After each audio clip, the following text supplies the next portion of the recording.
Jolly good. Good evening, everybody. Welcome to this Cabinet's meeting. We don't normally meet on a Friday, as you know. We have a huge volume of business to get through and some important stuff on the agenda today. Thank you for taking the time on a Friday evening to come out and to be with us. We'll endeavour to keep the meeting moving. We have registered around about 25 or so speaking slots. And I just wanted to thank again those people who were so concise with their comments at the last Cabinet meeting. We had a massive agenda, which looked like we were going to be here till midnight. We managed not to. So again, if I can ask speakers to be concise, be clear about the points you want to make, and chip in where you feel you have additional points to make on behalf of, in addition to previous speakers. And we'll take the speakers first for each item, as we did do last time and has become our habit.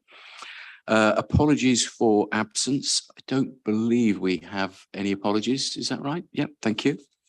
Can I ask if any member of the Cabinet has any declaration of interest on any of the items on the agenda? No, all clear on that. Thank you. We have some minutes to look at.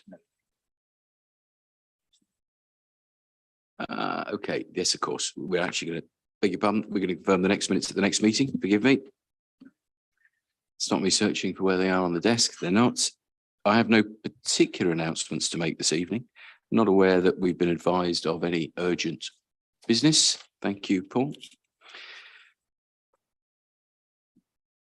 Okay, in which case, let's move on to our first item, for which we have speakers. This is item 6, Corporate Plan Performance Report. The speakers and the order in which they registered to speak is first Councillor Purser. So we welcome Bob to speak, Councillor Purser, then Councillor Humphreys, Councillor Roberts and Councillor Sharps. Bob, over to you. Welcome.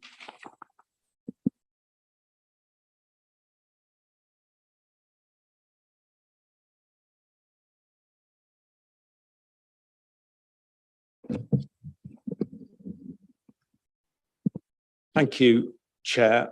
I'm going to talk about the second half. There might be others talking about the first half of the monitoring report. I suppose I'd welcome the way it's developing, that we're getting more measures and they're more sophisticated and the comments are more useful.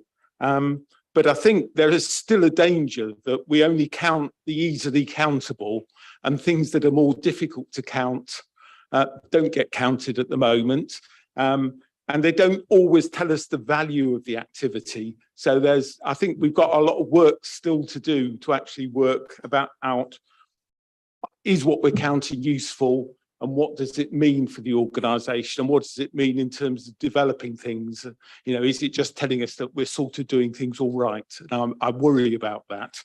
I want to just pick up the item on the museum and really congratulate the staff for the quality of the exhibitions that we've seen recently. I want to, the Jim Moyer exhibition was excellent. I think we should be spreading the word that we got an excellent museum with some really interesting, the Star Wars thing was great as well. So we need to be making sure that gets spread to everyone in our area, that it's a really good place to go, and it's part of what West Northamptonshire's about. We're going to cover fly tipping at the council meeting on Thursday. If I understand the data right, it's saying that we're clearing 44 incidents a day. If I've got it right, that is amazing. That is a real problem that we've got as an authority. 44 bits of fly tipping are being cleared per day. And I was out today with local businessmen about fly tipping. It's a real problem, particularly in the urban areas that we've got. I want to understand more about how we recycle waste. I see black bags, brown bags, blue bags on the Wellingborough Road. That suggests we aren't recycling that waste at all. And I want to understand, are we really getting to grips with recycling so that most of our waste is recycled? How do we do that? How do we understand what's going on? I think an example of where we have to be careful with data is I see we didn't plant too many trees in the last quarter. I'm actually quite pleased about that, because if we were planting trees during a drought, that would seem to be absolutely daft. So we do need to get it right. So I think sometimes the data is only useful if we know how to understand it. Thank you. No, that's fine. Thank you, Bob. Thank you for your points. And say this to all speakers and everybody, as you say, this is evolving, but please, ideas of things we should be reporting on, let's hear them really, and between us work out how we might. Our next speaker is Councillor Humphreys. Rosie, over to you.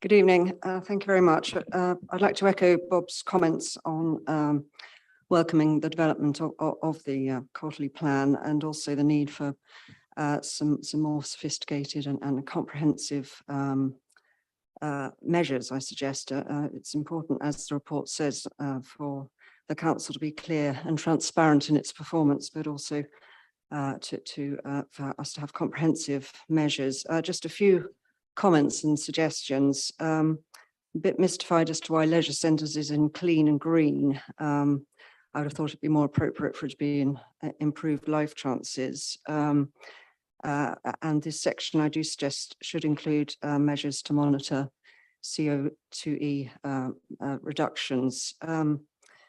And Bob was mentioning trees. There's no target for trees, which I think that is an omission. And the descriptor for clean and green still says carbon neutral, and as we know, that's erroneous. That needs to be remedied. As regards the section on customer satisfaction, it is good news that 561 customers express their satisfaction in service, but I do think on the other side there should be information on number of complaints in each quarter, and as compared with previous quarters, because having recently had experience of something which has been escalated to a complaint, I think members and the public need to know that. On homelessness, there's no information about how many, as far as I could see, households accepted under our statutory duties are in temporary accommodation or bed and breakfast. Again, I think that's something that we ought to know. And on the section on robust resource management, the estimated 13.3 sickness absence for staff does seem to be very high. I don't know how that compares with other local authorities. I thought that was a worrying figure. And on vaccines, I think that I can't quite read my note for that. I forget that. Anyway, those are my comments. Thank you. Thank you. Thank you very much, Rosie. Next, we have Councillor Roberts. Emma. Well,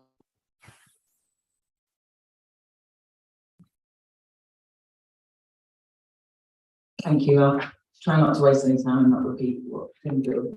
So just bear with me. I really like the new report format. I think it's really engaging and it's really informative.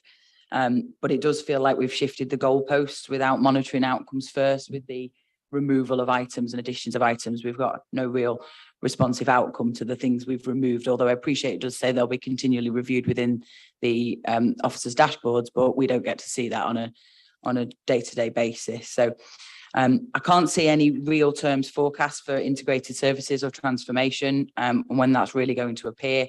I understand we are a way behind on transformation plan and delivery, but I can't see anything in this that tells us that or gives us an easy indicator on how we're measuring that. And I can't see if it is impacting on the overall delivery of service from the report. I'm hugely disappointed that there's still no poverty impact assessment in the Cabinet papers, in any of them, but particularly in this one. The Anti-Poverty Working Group recommended this. Cabinet approved or acknowledged that it should be included, as did the Director, earlier Cabinet meetings. So that was months ago. We really need to have this poverty impact assessment in there, particularly in light of the current circumstances, cost of living crisis, and the government's announcements today. There's a figure in there with regards to fly tip cleared.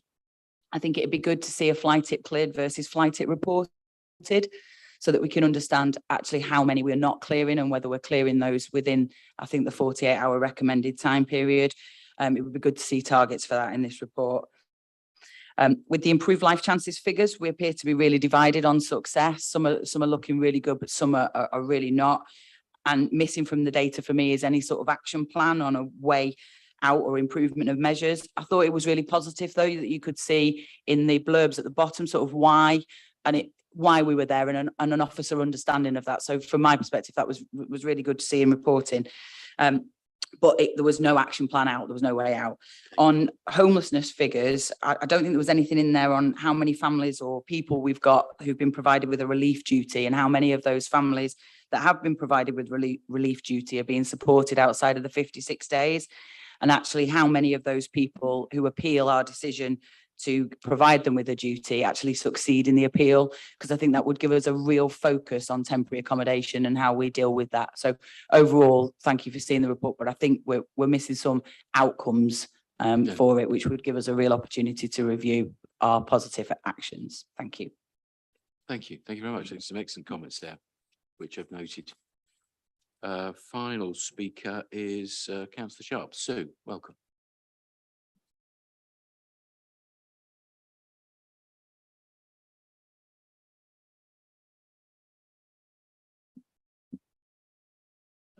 Good evening, everyone.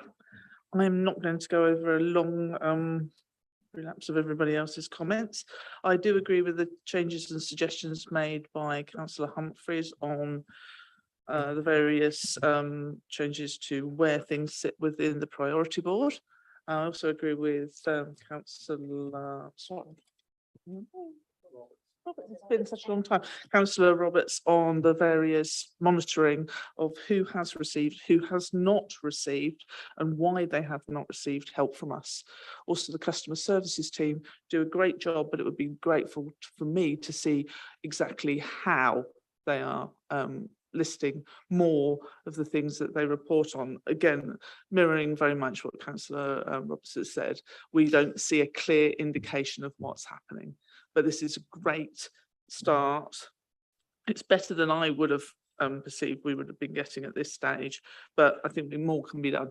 Thank you. Are you just are you talking about from customer services? You want a bit more breakdown on the areas of which people are contacting us about? Yeah, we've been running some really great things in the community. So there's things like housing, there's budgeting, there's applying for all of these various credits, but we're not seeing which ones are being applied for, which ones are being achieved by the resident, and which ones then leave somebody in the middle of nowhere, no man's land. And that actually is the most important thing. And then they having to then go to the food bank. Are they then going into crisis? Could we pick them up? Could we send them a follow-up email possibly? Their circumstances could change within a month, and they then may be able to actually qualify. So it's just a suggestion. brilliant. No, that's helpful. Thank you. Thank you very much indeed.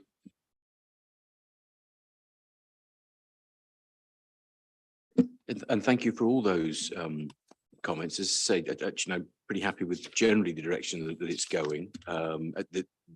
It's right that it's evolving, and there are new things probably for us to begin measuring. And thank you to our speakers for some excellent suggestions, all of which we'll follow up and consider how we can represent what they're looking for. Commenting on a few of the things that were mentioned. Welcome any further ideas in terms of counting the easier stuff. Whatever we can measure, we will measure, you know, where it makes a contribution and so on.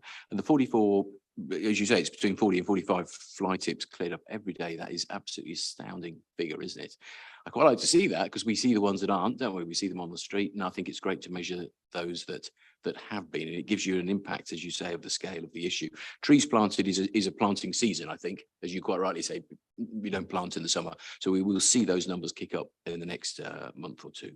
I think measures on CO2e and other things, quite rightly, Councillor Humphreys, carbon neutral is no longer our relevant descriptor. We'll get that changed, but there is more to come, which I think, you know, through our group and Martin, the sustainability manager, we're looking at how we start to measure. A big part of that, as we mentioned the other evening, is the assessment, the baseline data, isn't it, that we're gathering, but we absolutely need to start reporting that on a quarterly basis. I think there's something to do with transformation, Councillor Roberts, as well. We should be reporting that. And yeah, action plan. We have to reflect on the action plans thing. I quite like the brief commentary, which gives you insights here.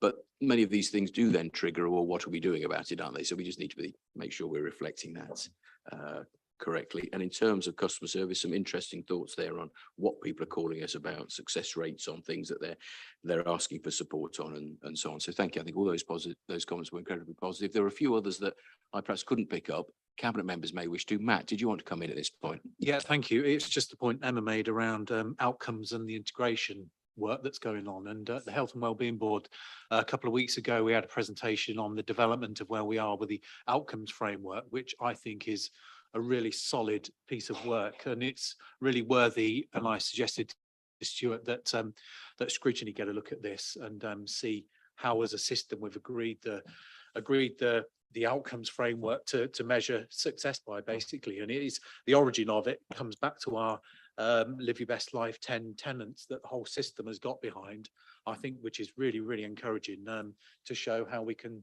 sort of measure success across ourselves as an integrated system. So I think that I would suggest that's a good idea for scrutiny to get a good look at and pass comment on what you guys think, and then of course us as a council to hold ourselves against, again, the anti-poverty work. We said we'd come back and challenge ourselves on, well, what difference have we made over the year? But I think there's some really, really good work that isn't captured in this that we could get sight of and show wider members.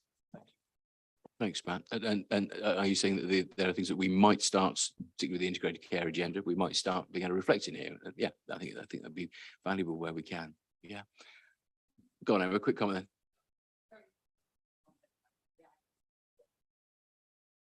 then. I can, but the outcomes, health and wellbeing outcomes, if that's going to go to scrutiny, if it could come to the integrated care Northamptonshire task and finish, which the next meeting is Tuesday. I chair that group. So if it can come there and then we can feed that back into the main scrutiny, I think that would be the best place for it to go. I think we got that. Brilliant. Thank you. Adam, you're going to make a comment? Yeah, firstly, thank you very much to Bob for his positive comments about the museum. I'll make sure those are passed on to the museum staff, who do work very, very hard to put together an attractive agenda for people. I think we've now got an exhibition on trainers, either recently launched or about to launch, and a sculpture exhibition as well. So there's always something to see. Councillor Humphreys mentions about temporary accommodation figures and homelessness. It's something I monitor constantly in my regular catch-ups with officers. So I'll gladly get back to her with the latest figures on temporary accommodation. Same goes for Councillor Roberts. I'll drop Councillor Roberts a line just to clarify the precise nature of the data that she wants around relief duty within 56 days, but we can follow that up. And I think that goes for anything. Yeah, if there is something that's missing from the report and you want more information about the activity or the performance in a particular service area, then the door is open to all cabinet members. You don't need to wait for a meeting to object to something not being in a paper. We're here and working and happy to respond. Thanks, Adam. Phil, you want to comment? Thank you, Chair. You've picked up on most of the things that I was going to say, but I just wanted to say that as far as fly tips cleared, we clear all the fly tips that are reported, and there shouldn't be any that are uncollected. We don't necessarily always pick them up within the timescale, because some fly tips contain nasty material that requires specialist collections, and we wait perhaps 3 or 4 days till we've got enough to warrant that extra expenditure. So that's all I wanted to say, Chair, to say you've picked up the other points. Thank you, Phil. Any other comments at all from anybody? No, good. In which case, as always, the recommendations are at section 3. We're asked to note the report and the appendix of this first quarter of 22-23. Can I confirm your agreement? Is that agreed? Thank you. Thank you very much. Takes us on to item 7. This is the first of the financial reports. This one is with Malcolm. We have speakers registered, and the order of those speakers, we start with Councillor Stone, then Councillor Bidsworth, Councillor Roberts, Councillor Humphreys and Councillor McCord. So Sally, sorry, beg your pardon, Danielle, over to you. Thank you, Chair. And before I begin, could I just say that I prefer to have the reports before the speakers speak, just so that we're very clear about what is, because there is room for interpretation here. So it's very good to hear the Cabinet members speak. And I'm also wondering why we never get members of the public here. When we had Cabinet meetings in the borough and when we had Cabinet meetings at the county, we always had members of the public. And I found that very reassuring because, we're here for the public, and I'm worried about why we don't have any members of the public at these meetings. And I'm wondering if it's because of the venue. So just something to think about. In terms of the forecast, I really welcome the report, and I'm going to say two things about it really. With subheadings under each thing. One is, I think the management and governance of the budget is really very good. And I really welcome the kind of openness and the detail that we're provided with. So I just want to put that on record. However, we are facing the hugest crisis that I can remember in terms of the calamity that is hitting already our communities, the food banks, individual households, and it's only going to get worse. So what my question to you, Chair, is who is driving the vision behind the budget? Is it you? Is it the officers? Is it the Cabinet? And the reason why I'm asking that is because all the ameliorations and mitigations in the budget, which I've read really thoroughly, are not going to work in the long term unless we have a vision which recognises that the market economy is not delivering for public services. And we therefore have to change our tack. Temporary accommodation is a very good case in point, isn't it? We're spending squillions on that, when in actual fact, we should be investing. We should be investing that money in buying up empty properties and providing that service ourselves. But there are many, many examples.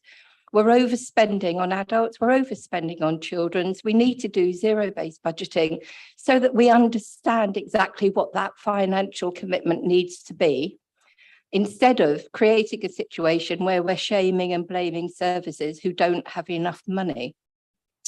The problem with children's and the problem with adults, as far as I can see, is that our money is going into private pockets. Those private pockets are very deep. All our money is going into it, and we're not providing good enough services or enough services.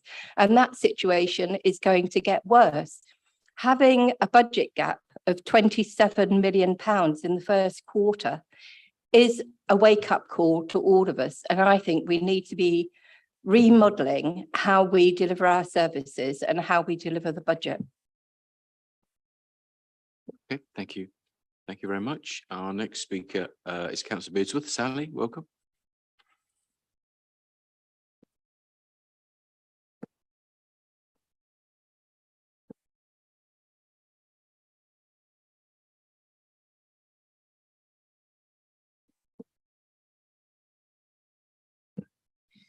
Thank you, Chair. And first and foremost, I'd like to thank the officers for their guidance on this document, because it is quite an experience to look through these things and be able to understand them properly. I too have concerns over adult care and health and children's trust. I'm supposed to be a corporate parent, and yet occasionally we have a meeting with the trust, and not often as alike. But I seem to be more divorced from being a corporate parent than I've ever been in the past. And I do find that worrying, especially with the increase of children coming into care. We have it explained at the moment, we're in the first quarter and things, we've got contingency which will step up and help us through this time. But we have an ongoing problem, especially with adult care and children's. Adult care, if you look at the housing report, we've got an increase of people that are between 74 and 70. and I think it's 56%, that are coming up now that'll need care of some sort. Not all of them, hopefully, but a percentage of them will need care of some sort. And now the government has taken away the national insurance money. That money that would have gone to social care and the hospitals has got to be found from somewhere else. And that is something I'm very concerned about. Unfortunately, I don't share the Prime Minister's view that our people are lazy. I think our staff work extremely hard. And I don't think the people of North Hampshire are lazy people. I think the majority of them put in a good day's work for a good day's money. And I think we shouldn't be putting people down. And I'm sure you agree with me on that. So I really think we've got the latest national pay awards made to employees, and I believe that's probably going to be about 2.5%. I'm not sure yet, but that's the figure that was bandied about. So, but even so, it's a bit higher. Oh, I'm glad it's a bit higher. So yeah, so hopefully we'll reward our staff for the hard work they do. Thank you, Chair.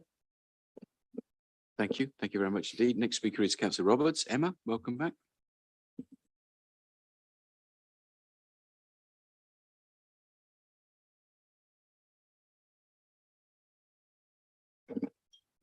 I'm hoping, Sally, it's going to be 10.5% plus for the lowest paid workers. So fingers crossed, but it is going to have a massive impact on the budget, obviously. Near the mark there, I think.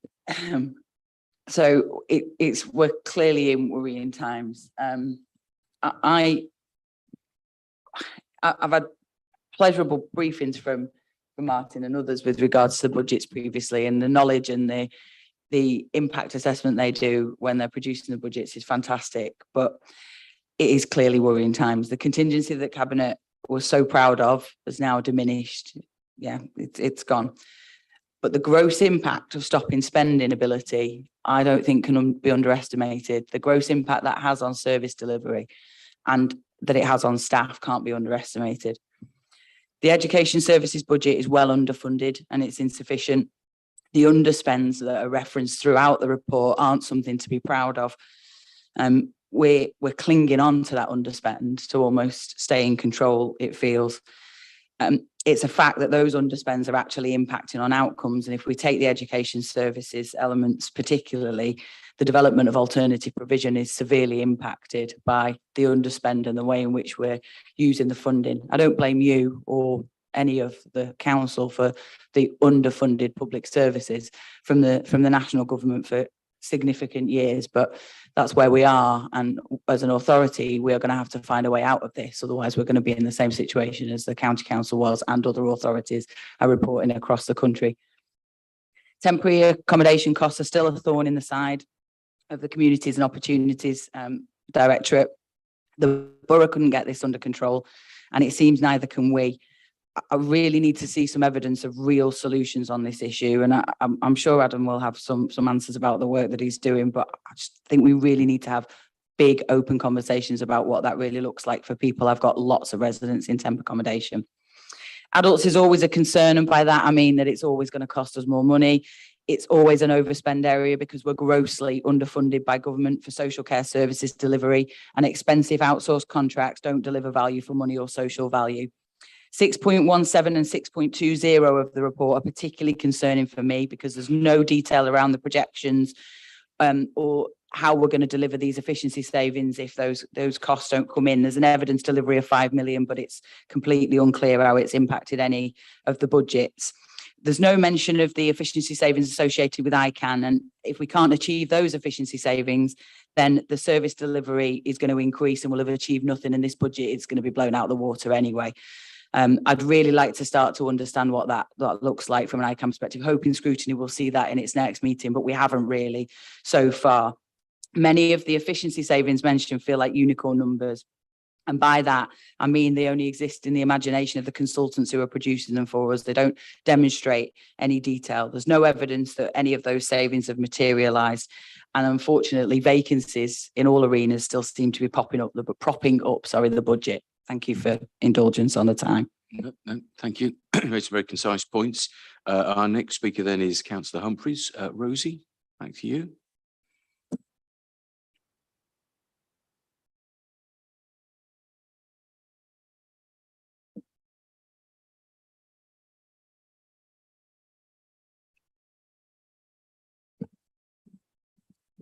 Thank you. I'd just like to again echo what previous speakers have said as to being grateful for the detail in this report and also Martin's guidance on taking us through it. And I also share deep unease about the future and in particular our adult care and children's services. I'd just like to pick up one or two details.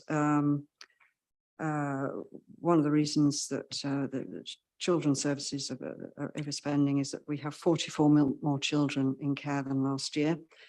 I'd be interested to know if that's reflected nationally post-COVID or whether that's something particular to West Northants. We're told that the Trust is developing proposals to mitigate forecast pressures, and do we have any time scale on this? I think that would be useful to know.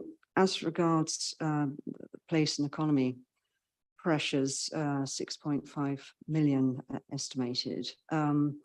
3.1 million of that is home to school transport, which seems a huge sum, half of the overspend. We're told because of the impact of COVID and transport market and increased fuel prices, but some more detail about that I would welcome, given that I'm aware that there's significant problems with home to school transport. And there's also a proposed policy change in the savings appendix, so I would welcome some information about that. And finally, I see that there's proposed deletion of a conservation officer. My understanding is that part of the service is very overstretched, so I'm just wondering about the rationale about that. Thank you. Thank you. Thank you very much, Rosie. And final speaker on this one is Councillor McCord. Ian, welcome.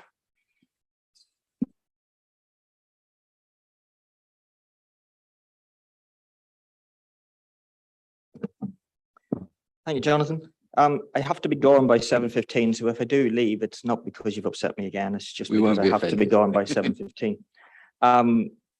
Tonight, you are reporting on symptoms and not on causes, and my challenge is to the causes of the issues. Firstly, it's important, though, that we keep constant reporting and reporting standards, and to date, the Council has always reported this budget as not having regard to the contingency within it. The attitude was, and I would agree with it, that this was not to be used, and if we reported as if it was not there. But we've changed that. So when we reported the year end a few weeks back, we reported 0.1 million underspent, not 5.1 million underspent. Tonight, though, we're changing that, and we're projecting as paragraph 1.6 that the 10 million plus of contingency will be used, and we're still 7.6 over. So in reality, we're more like 20 million underspent. And that's 3 months into the second year. So paragraph 1.7 states you're 2.2% overspent. The reality is it's probably more like 3 times that. Is that an acceptable number? If 2.2 is deemed acceptable. And to me, the root cause of failure is a failure to transform. And where is the radical transformation of the new council? Now, 18 months on, you still have multiple systems from former authorities operating as 3 in 1, not 1 in 1. And while some of these things were never an overnight fix, at this stage, we should have been well underway. And I don't even see a start. Where is the plan? Where is the output? Where is the first step of an agile organization, technology-wide platform, which will build and allow that transformation to happen? And I said here with foresight, not hindsight, that when you brought those transformation budgets into the departments, it would reinforce the silos, prevent challenge and stop change, and squander that opportunity to truly transform. And what's happening is the budget is followed up for business as usual with no challenge, no change. And guess what? No change from NCC, old ways of working gives you old outcomes. And that report bears out this story. The unitary model was always clear that just mashing things up together wouldn't solve the finance issues that the Northamptonshire faced. And the answer was transformation. And a radical redesign of all of the local government is delivered. And this is not happening. And it's that complete failure to grasp this agenda is the real root of your 20 million overspend. So now, as we approach budget setting season for next financial year, can you tell me what is the predicted annual overspend? Because on these figures, my guess, it's something like 35 to 50 million for the incoming year. So what is the figure that Cabinet will be working to? The remedial measures announced are a treatment of the symptoms. But you're not beginning to address the cause. So when are you going to address the cause and grasp the opportunity that the new council gave for a radical transformation of local government in this area? Thank you. Thank you, Ian. I know a number of cabinet members want to come in. I'll make a few comments of my own as well. Shall we start, though? Ian was our last speaker. So we'll start, Malcolm, first of all, over to you for any sort of points you want to address or general summary comments you want to make about the report. Yeah. Malcolm, over to you. Sorry, I was just chatting to my colleague here on my left. Yeah, good evening, everybody. Well, what interesting times we're in. We set the budget back in last year, about this time last year, and we had inflation at about 2-3%, something like in the budget. And depending on what you see now, it could be any number you really choose, but it's certainly more than that. We've moved through, and the objective of this this really answers a lot of Ian's comments, I hope. This report was put together, and if you look at page 33, I think is where it brings it all together. This report was put together to see what the various directorates could make of the situation given Q1. And as a consequence, we ended up, and it wasn't 20, in nearer 17 is the figure you're looking for. And so what we really put this to see sort of where are we? Let's take stock. And this is the story we got. Now, one of the points I would point out to you here is that if you look down the technically centrally controlled budgets of the 6.5 million there, now a big chunk of that will be the wages. So where Sally was around somewhere, that's where that stands. And what we're doing here, if you go down through here, then you look at we've started the budget for next year, and we've gone through place so far, and we've gone through adults. And the one thing that's coming out of this is that in the place and economy, we can see that going in the right direction fairly easily, in my view. Adults, much more difficult, and there may well be further pressures yet to come. So what we've done, we've pitched a figure there today without any serious intervention from the central side. So we'll see where that goes. I'll go back on a couple of points here because they're very similar. Danielle spoke about investing for provision, and I've banged on about ever since I've known you, Danielle, and that's back to NCC, about the key to all these things is productivity. And so productivity, that's what I call it. Transformation. I don't see it. Productivity is what I see, and that's the sort of thing that I would see us really going forward. We should be going forward on. In fact, the school that we're going to produce in Toaster is a very good example of that, and more to come. So I'm pushing wherever I can for capital requirements so that we can expand on the productivity side of it, and that all goes to the bottom line. It does good things. It's positive all round. I've spoken about the national award there, Sally, so you know where that is. We talk about the Children's Trust. That's a difficult area for us. We try to influence them, but we cannot control them. So we're expecting further pressures in that area. So on the one hand, we're looking for further pressures. On the other hand, we can see a number of things that we've got in the tool chest where we can bring to mitigate this. So my expectation would be that on a quarter by quarter basis, we would improve the situation. And I'm not quite sure where finally the year end will be, but it would be, in my opinion, a lot better than you see on this paper here. And I think the key to it all, and I completely agree with Ian on the productivity transformation. There's no argument about that. That's the only way forward, because we started off with a budget and the spend is 528 million. That is not going to change. We didn't anticipate the inflation we've got. But that's a fact. So this is a management situation and we have to manage our way through it. And we fully intend to do so. Thank you, Chair. Thank you, Malcolm. A couple of cabinet members, we're going to come in and comment. Adam was first, then Mike, then Matt. Adam, over to you. Thank you, Chairman, and thank you to the speakers who struck a probably a more constructive and conciliatory tone than some of us may have expected. Temporary accommodation was a constant theme raised by some of the speakers, and you won't be surprised to know that it hasn't gone unnoticed by me, and it ties very much in with Malcolm's theme of productivity and spend to save. We're looking at every option possible in terms of capital investment to reduce the spend on temporary accommodation and eliminate that reliance on bed and breakfast accommodation. At the moment, and as it ever will be, accommodation stock is finite, and so sometimes we end up in positions where we do things that we don't want to do. I don't ever want to have a family in bed and breakfast accommodation, but unfortunately we have to on occasions.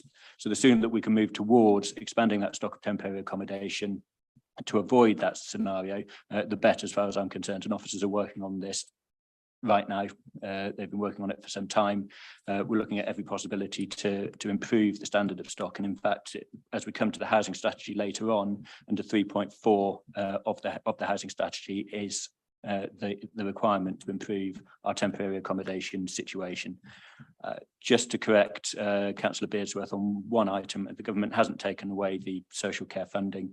They've taken away the NI increase, which I believe actually Councillor Jonathan Harris called for at the budget meeting, but the funding will remain, which is, I think, good news for people in general. But yeah, the temporary accommodation issues are, I'd like to say, well in hand. We're certainly working on the solutions, and I'm happy to keep members updated as to our progress. Thank you, Adam. Mike, over to you. Thank you. It was just to pick up on the point about pay deals. We are committed as a council, we're already committed to do a national deal plus a quarter. So the national offer is a flat rate of £2,000, which roughly, depending on different index points, works out about 5%. But that's not yet been accepted. So that's the national offer. So if we presume that that was to be accepted, what would happen here, where the 2.5 comes in, is that's what we've already factored in so far. So we didn't want to wait for the rise to be set. We wanted staff to have that money in their bank accounts from April. So that's what we did. So in theory, if the 5% is agreed to, our staff will get another 2.75% on top, plus the decrease in national insurance, plus a whole range of other stuff that the government announced today. So we're looking after our staff, but we won't get into the other stuff because we'll be here all night. Thanks, Mike. Matt. Yeah, thank you, Chairman. As adults is contributing one of the large numbers there, I thought I'd better offer some context and comments. And the first thing I will say is I've seen firsthand that the director is totally committed to trying to deliver the budget as close as it possibly can within the envelope that it's got to do that with. One of the fundamental issues that I see is the level of need that's coming through post-COVID. Post budget setting, you know, if we look at some of the figures, and there's some figures quoted in the report where we were at April 21, there's a significant amount, 500 odd plus more clients in the system that is pushing the cost envelope, and a lot of those clients have locked in costs that make up the majority of the take of the budget. So it is really, really difficult to keep pushing for more efficiencies and savings. Emma mentioned the to me the issue there is summed up at 6.17. Emma referenced that in that it is likely that new demand is outstripped by the demand management interventions put in place. So there's more people coming through that are negating, if you like, the efforts that are the great efforts that are being put in place that end up transferring into pressure. But as I say, transformation, that was a transformation project, and that has, you know, it has worked to a certain degree. But to me, it's the fundamental point that there's more people coming through the system that are pushing the budgets you know, beyond the envelope that we had them. But the point I've seen, I've been to very detailed briefings with Stuart and his team. They're totally dedicated to finding efficiencies, finding more transformational projects to deliver as near as we possibly can. I don't necessarily agree with Daniel's point about outsourcing and the effect that that's having on the market. You know, you could argue it both ways. Should we bring everything in house? Should we keep using the market to deliver care? It's a difficult question, isn't it? But I do know that you know, we're driving as much value for money by using that concept of that way of delivering care as we possibly can. Sally mentioned demographic as well. We've known for a long time we've got a lot of aging adults. We've got a 13% increase, you know, as was talked about in the latest census data. That's something that's going to you know, that we're going to have to be dealing with as we move through.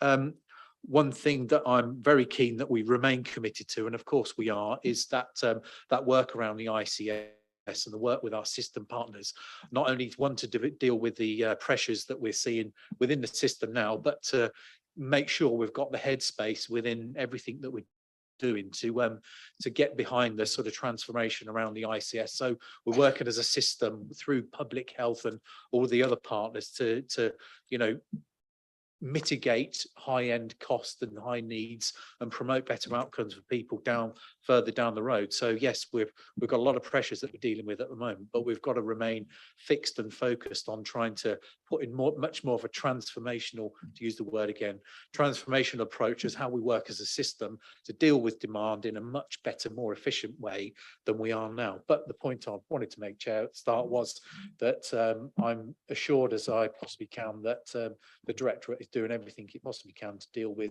the budget issues and deliver budget within as close to the envelope it's got to at the moment. Thank you. Thank you. Thank you, Matt. Thank you very much. Fiona, you're going to make some comments.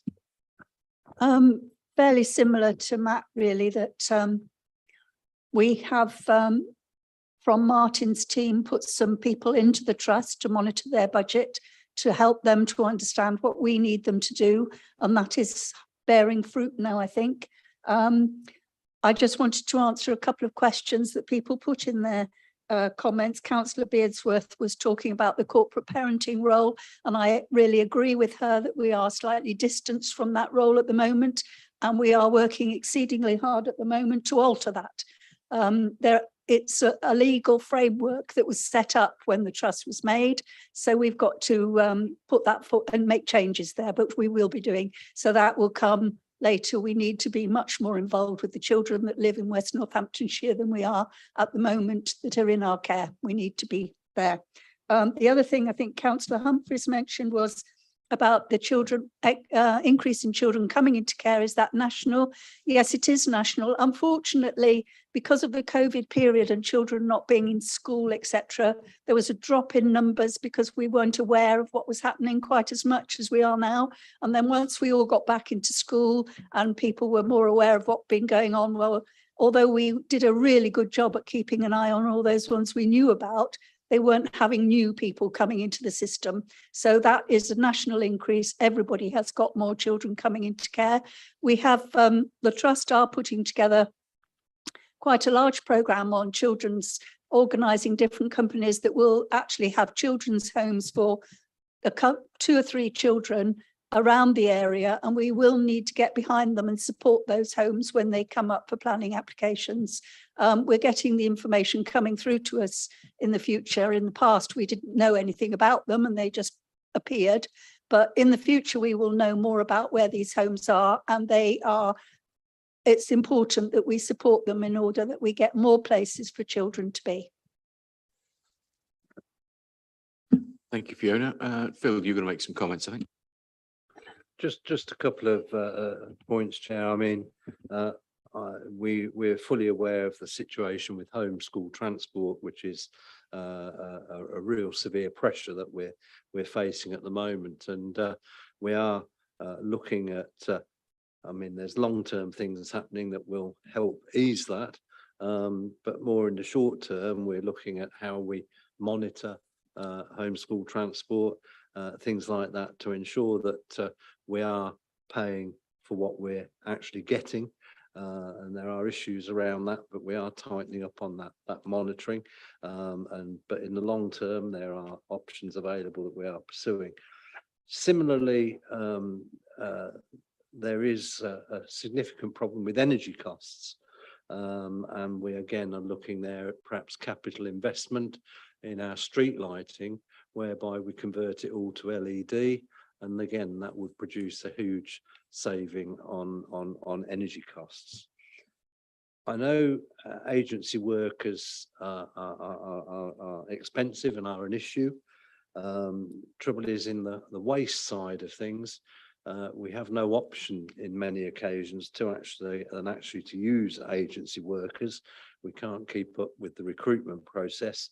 And if we don't use the agency workers, we're not going to be out collecting refuse. So that is a really significant issue in the waste service, that we can't just not use agency workers there. It's very important that we have fully crewed refuse rounds in order to deliver the service. And on waste, I mean, we know that there was a significant increase in waste tonnage during the COVID pandemic, when people were at home and used the opportunity to clear out the attics and God knows what, and the waste collection levels went up significantly, as did other things. But those haven't dropped off, surprisingly enough. I don't know where all this waste is coming from after people have had their clear outs, but the levels are still high. And I think productivity is a real important issue. And we are looking at how we can improve productivity, for example, in how we have potholes fixed. There is new technology around with certain items of equipment that Stoke-on-Trent have been using. And we're awaiting information from them as to how successful that's been, and we'll make a decision as to whether we perhaps go down that road as well. And similarly with white lining, there's new technology available again, and we will be evaluating that and seeing what we can do. It may involve a bit of capital expenditure, but at the end of the day, it will improve productivity to enable us to deliver the services that we so desperately want to deliver. Thank you, Chair. Thank you, Phil. Any other comments at all from cabinet members? I think most of the comments have been picked up from the speakers, and you know, many excellent points. The whole idea of buybacks, which is something we had some success with, Danielle, wasn't it? Is back on the agenda. I've always thought the zero base, we had this discussion, but you have to take the track record of what you have spent before, even if you then challenge every penny that you spent. But to start at a zero can endanger that you don't include things that you know you are going to have to spend on. The adults department have been very familiar with financial issues in adults for some time. They started some months ago weekly Money Matters meeting, where all of their heads of service have to absolutely justify every penny that's being spent in their service. I thought that's an exemplary approach to take early, ahead of others, knowing that that was the first area to be clearly seen with problems. And in terms of who drives this, certainly each portfolio holder has extremely close contact with each of their directors. That's that individual bit. Collectively as a cabinet, it's a question of regular conversations. We are due next Monday an update on the adults position at our Monday board meeting at 4 o'clock. We also have an away day later in the week where all cabinet and all directors are locked in a room, and the both transformation projects and indeed budget monitoring stuff, savings that are still outstanding from this year's budget and so on, is a key part of it. So it's a collective thing, so that every cabinet member feels a collective knowledge and collective responsibility across it. I think it's a fair point about different treatment potentially of contingencies. Councillor McCord made, and I think, you know, whilst we were told last year you don't need all this contingency, we're glad we did, and we couldn't justify that we weren't now throwing that contingency into the pot to balance the position, really. That may look like a different situation, but you can't sit on that 10 million contingency without saying, you know, now is the time to use it, really. And finally, also, Councillor McCall, we know that transformation is essential, isn't it? You and I were involved right from the early days. We knew that just crunching the councils together might bring, of a total, if I remember rightly, county-wide budgets of all councillors of about 850 million. the likelihood was of 15 million savings just by bringing people together. That was not enough, anywhere near enough to survive. So we know that is there are projects going on. Certain number, you've seen the Lodge Road one recently. We've at the opposite end of the scale, under the radar, probably post-room integration, development management review, a few of these other things in the Place Directorate. There's about $250,000 there. So there are these chunks of things going on, but without a doubt, there is more and more that needs to be done, really. But it's a promise from us that we're absolutely on it. I think probably we've covered that in full. If nobody has any further comments, as always, the recommendations are at section 3, that we note the forecast outturn and associated risks, note the deliverability assessment of the savings requirement in section 7, and that we delegate authority to the executive director finance in consultation with the portfolio holder of finance to apply any budget environments required to effectively manage the overall budget. I read those in detail because of the importance of them. Can I just ask you to confirm your agreement? Is that agreed? Agreed. Thank you.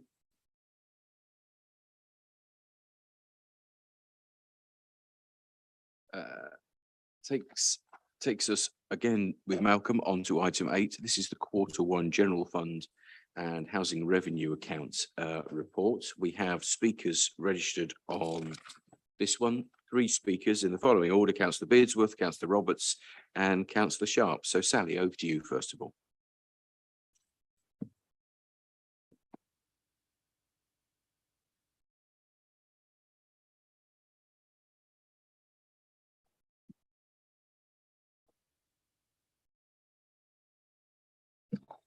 Thank you, Chair. If I could just reflect back, I know we have discussed the last meeting, the last subject, and everybody's had a chance to input.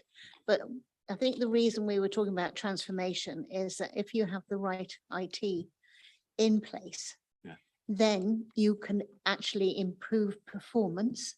You can actually increase productivity. You can do all these things. And sometimes you have to speculate to accumulate. And unfortunately, the transformation team that was set up had to deal with the COVID. And I believe that there wasn't one person in that transformation team, I've been told, had no experience of IT. So I think really and truly it's something that this council needs to address. And I know it's biting the bullet, but at the long term, you will find massive savings. It's right telling people, you know, to make the wheel and give them a piece of a stick. You know, you can't do it. You've got to give them the tools to do the job properly, quickly and efficiently. Sorry, Chair, to go back onto that, but that's all I was wanting to add to that. It's still clear to all our directors and senior people that the need to invest is there, whether it's IT or other invest to save is still very much on our agenda. Just to assure you, but I think you're right, IT is a big part. Over you on the HRA, Sally. Thank you very much. I've just got a couple of things, obviously here. You've got on page 67, you've got the Fraser Road Thorpelands again, and it says this land for development has been identified in the local plan. However, the planning application has necessitated a significant reprofiling of the 2022-23 capital programme.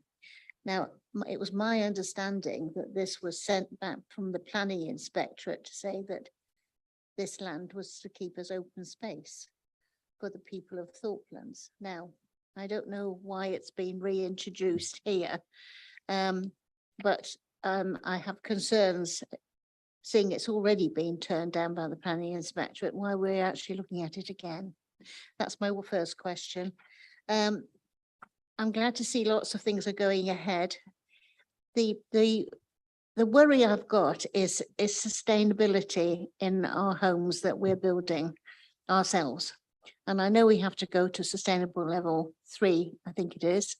And I think we need to look at going into higher sustainability for properties to make sure that people have the ability to keep warm without using too much fuel. And I think this has probably been essential for many years, but even more so since the cost of living rise. And I think we need to look at. I do have some worries that this is happening. And I know if the planning laws are going to be eased, I'm just very worried that people you know, like with Fraser Road, will not be able to object to something being built by them if they don't want it and they don't see it appropriate in that place. So I do have some worries about the government's new proposal to ease planning rules. I've only just joined planning, and to be honest with you, it's quite frustrating what we have to pass.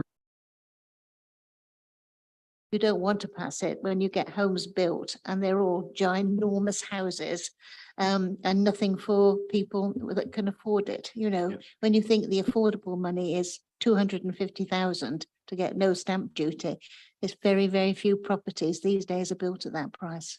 Indeed. Thank you. I know it's nothing to do with this, but it comes from the fact that we have to supply the homes. We're mainly on the money side of the HRA here, but I know that Adam's scribbling a couple of notes on some of your other points. Thank you. Councillor Roberts, Emma, welcome back.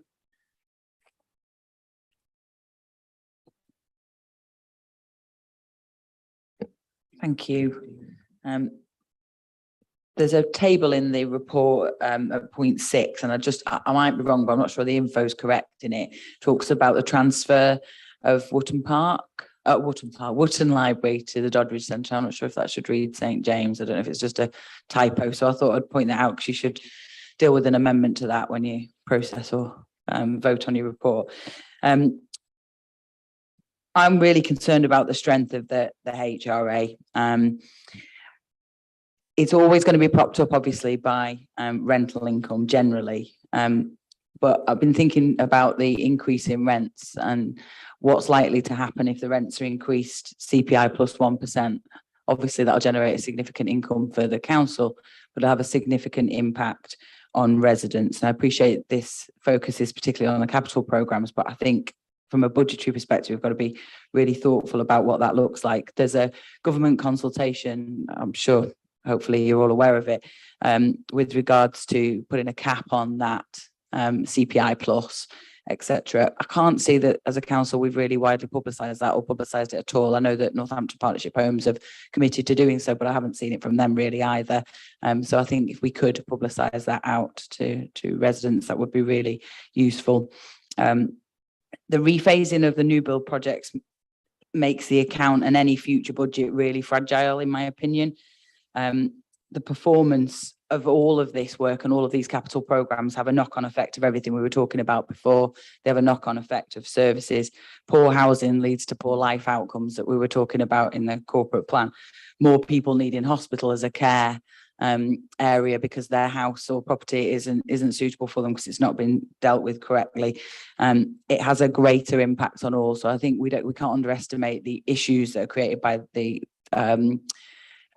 rephasing of this most of these capital projects. I was also querying the 106 position. Section 106 is mentioned quite a lot in the report, and my understanding is that there's some issues with regards to our section 106 numbers and what we know about those or what we don't know about those.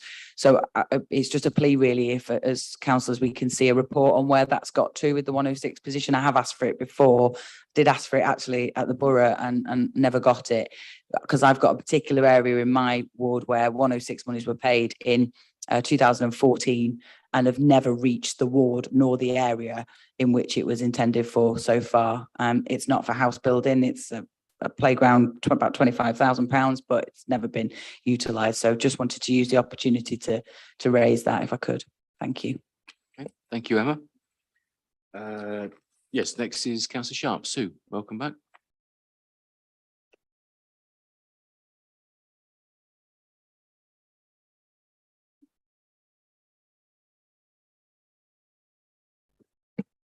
I don't have a great deal to add to that other than the life outcomes. I think this particular report strongly worded, it's number based, but unfortunately when you're looking at the numbers, you're not really looking at the people. And it's the people that we care about. Ultimately here, we are looking at targeted, and predominantly this is targeted at Northampton. And so it would not be right for me not to mention that some of this in the future I would like to see targeted more rurally. Obviously that takes time, but I would like to see some of these ventures in the future towards more rural areas. I'm sure councillor Baker just agrees with me on this. Probably just to comment there quickly, Sue, this is a finance report. I know It it's a it is a finance finance report. The and- and finance report is we on only- items on We only that hold a paper. housing revenue account for the Northampton area. Yes, I know and- that. And that's the consequence of that. And I mentioned outcomes for the people that live in the houses. So those people that live in the houses, if you lived in my area during COVID, you would have known that those outcomes weren't great. That is the thing that I have spoken to a lot of officers and a lot of people about. So that is the thing that I care about. Thank you, Jonathan. Thank you. Thank you, Sue. Right, I know there's a few cabinet members who want to come in on some of the comments here, but Malcolm, do you want to quickly summarise the reports? And Yeah, very pleased to, Chair. Well, it's interesting that we've all the speakers have actually gone on the housing report. There are actually two reports here. And the first section, and thanks for the typo point out, by the way. The first section is West Northants General Fund, and really there's very little difference there from the previous reports. It's actually 445 difference. But the way these are handled now is through the Capital and Assets Board, and there's nothing goes through that board. No capital is spent until it's gone through that board, and that is predominantly set up with key things that have to be attained. And the first item is if it's funded by elsewhere, well, that's fine. You know, that's generally okay. But the key one there is back on productivity. Is does it contribute to the P&L or the productivity? And I come back on, I think it's Danielle's point earlier, that where we can invest in these areas, then the capital is available, but for these productivity or and usually when the productivity, usually there's a benefit as well. It usually goes hand in hand in my experience. So I make no excuse of putting that play out again. The more of these programs we can get, the better, because we're sticking to the budget there, but we don't have to if it's a productivity issue. Move forward. Moving on to the housing side of the equation here, which is, if you look at that, it's essentially a rephasing. The budget hasn't changed dramatically, and I do appreciate, Sue, that has consequences at the end of the line. Of course it does, you know, because it means that there were less houses built last year than the plan. So therefore, there's a rephasing of the capital, and this is a financial report. So therefore, there's lots of numbers, but what it shows is the consequences of the actions in financial terms, but there's more to it than that. So the 106 funding, I think, Emma, you referred to. You're quite right. We should know exactly where we stand on these items one by one. And one of the things we'll take on board is to check out where we are on that, to see where the program lies. I don't. And the other point there with Sally, I think, was Fraser Road. The key point on this, again, this is all a rephasing situation. And it's down at Fraser Road. It's the last comment there that was pointed out by Martin to be, should it not proceed? And so there's an element of doubt in that, whether it will or not. And I think that you'll know better than I will whether it will or not. Then the other schemes will be brought forward. So that's why. But anyway, overall, it's broadly the same numbers, just with a rephasing in the housing. So and other than that, and there's a lot of detail that follows that. So that, Chair, is my summary of where we are. thank you. Thank you very much, Malcolm. A couple of cabinet members are going to come in. Rebecca, did you want to comment on the 106 aspect? Thank you, Chair. Yes, I will. Thank you, Councillor Roberts. Yes, there is a major work stream going on in planning on Section 106, as you're aware. I think it's true to say it's far more complex than anybody envisaged at the beginning, because some of the information that's coming out from pre-unitary days needs an awful lot of clarifying. So it's not just involving planning, it's involving finance, Martin, audit. It's a major work stream. As soon as there's a report available, you'll have sight of it. And the intention is that once this is all clarified and sewn up and worked out, there will be a transparent system available for members to access outstanding Section 106 monies throughout the authority. Thanks, Rebecca. Adam, there's some of the comments there you wanted to catch up on, I think. Yeah, thank you. I just thought I'd provide a little bit more information on Fraser Road, just to clear up some of Sally's questions. So when the planning inspector came back with the proposed amendments to the Northampton Part 2 local plan, one of his or her recommendations was that essentially we could no longer build on green space within the boundaries of Northampton without finding the equivalent green space elsewhere. Now, you know that you can't create green space out of thin air. Therefore, bringing forward developments such as Fraser Road becomes very, very complex, if not impossible. And the current assumption within planning is that a planning application for Fraser Road is unlikely to be successful, because the council, just like everybody else, has to abide by its planning policies and with the national planning policy framework, and we shall do so. There is always a really fine line to tread between democracy, representing the views of our residents, what they may or may not want, and at the same time delivering the houses for the people who don't yet have a house and want to buy one. And that's the challenge for any government. I think there was previously a white paper on planning. The Liberal Democrats very rudely won a by-election in Cheshire and Amersham that put the scuppers on that, and we'll see what the government comes up with next. We can't base our decisions on what the government may or may not do in the next 2 years or more. So we shall follow the current regime, and we'll bring forward the developments that we can in accordance with the planning framework as it stands now. Councillor Roberts brought up the issue of rents increasing in line with CPI plus 1%. Yes, I'm very much aware of the consultation. I was told that it had been advertised on the MPH website, but I've had a quick look and I can't see it myself, so I'll check back on that.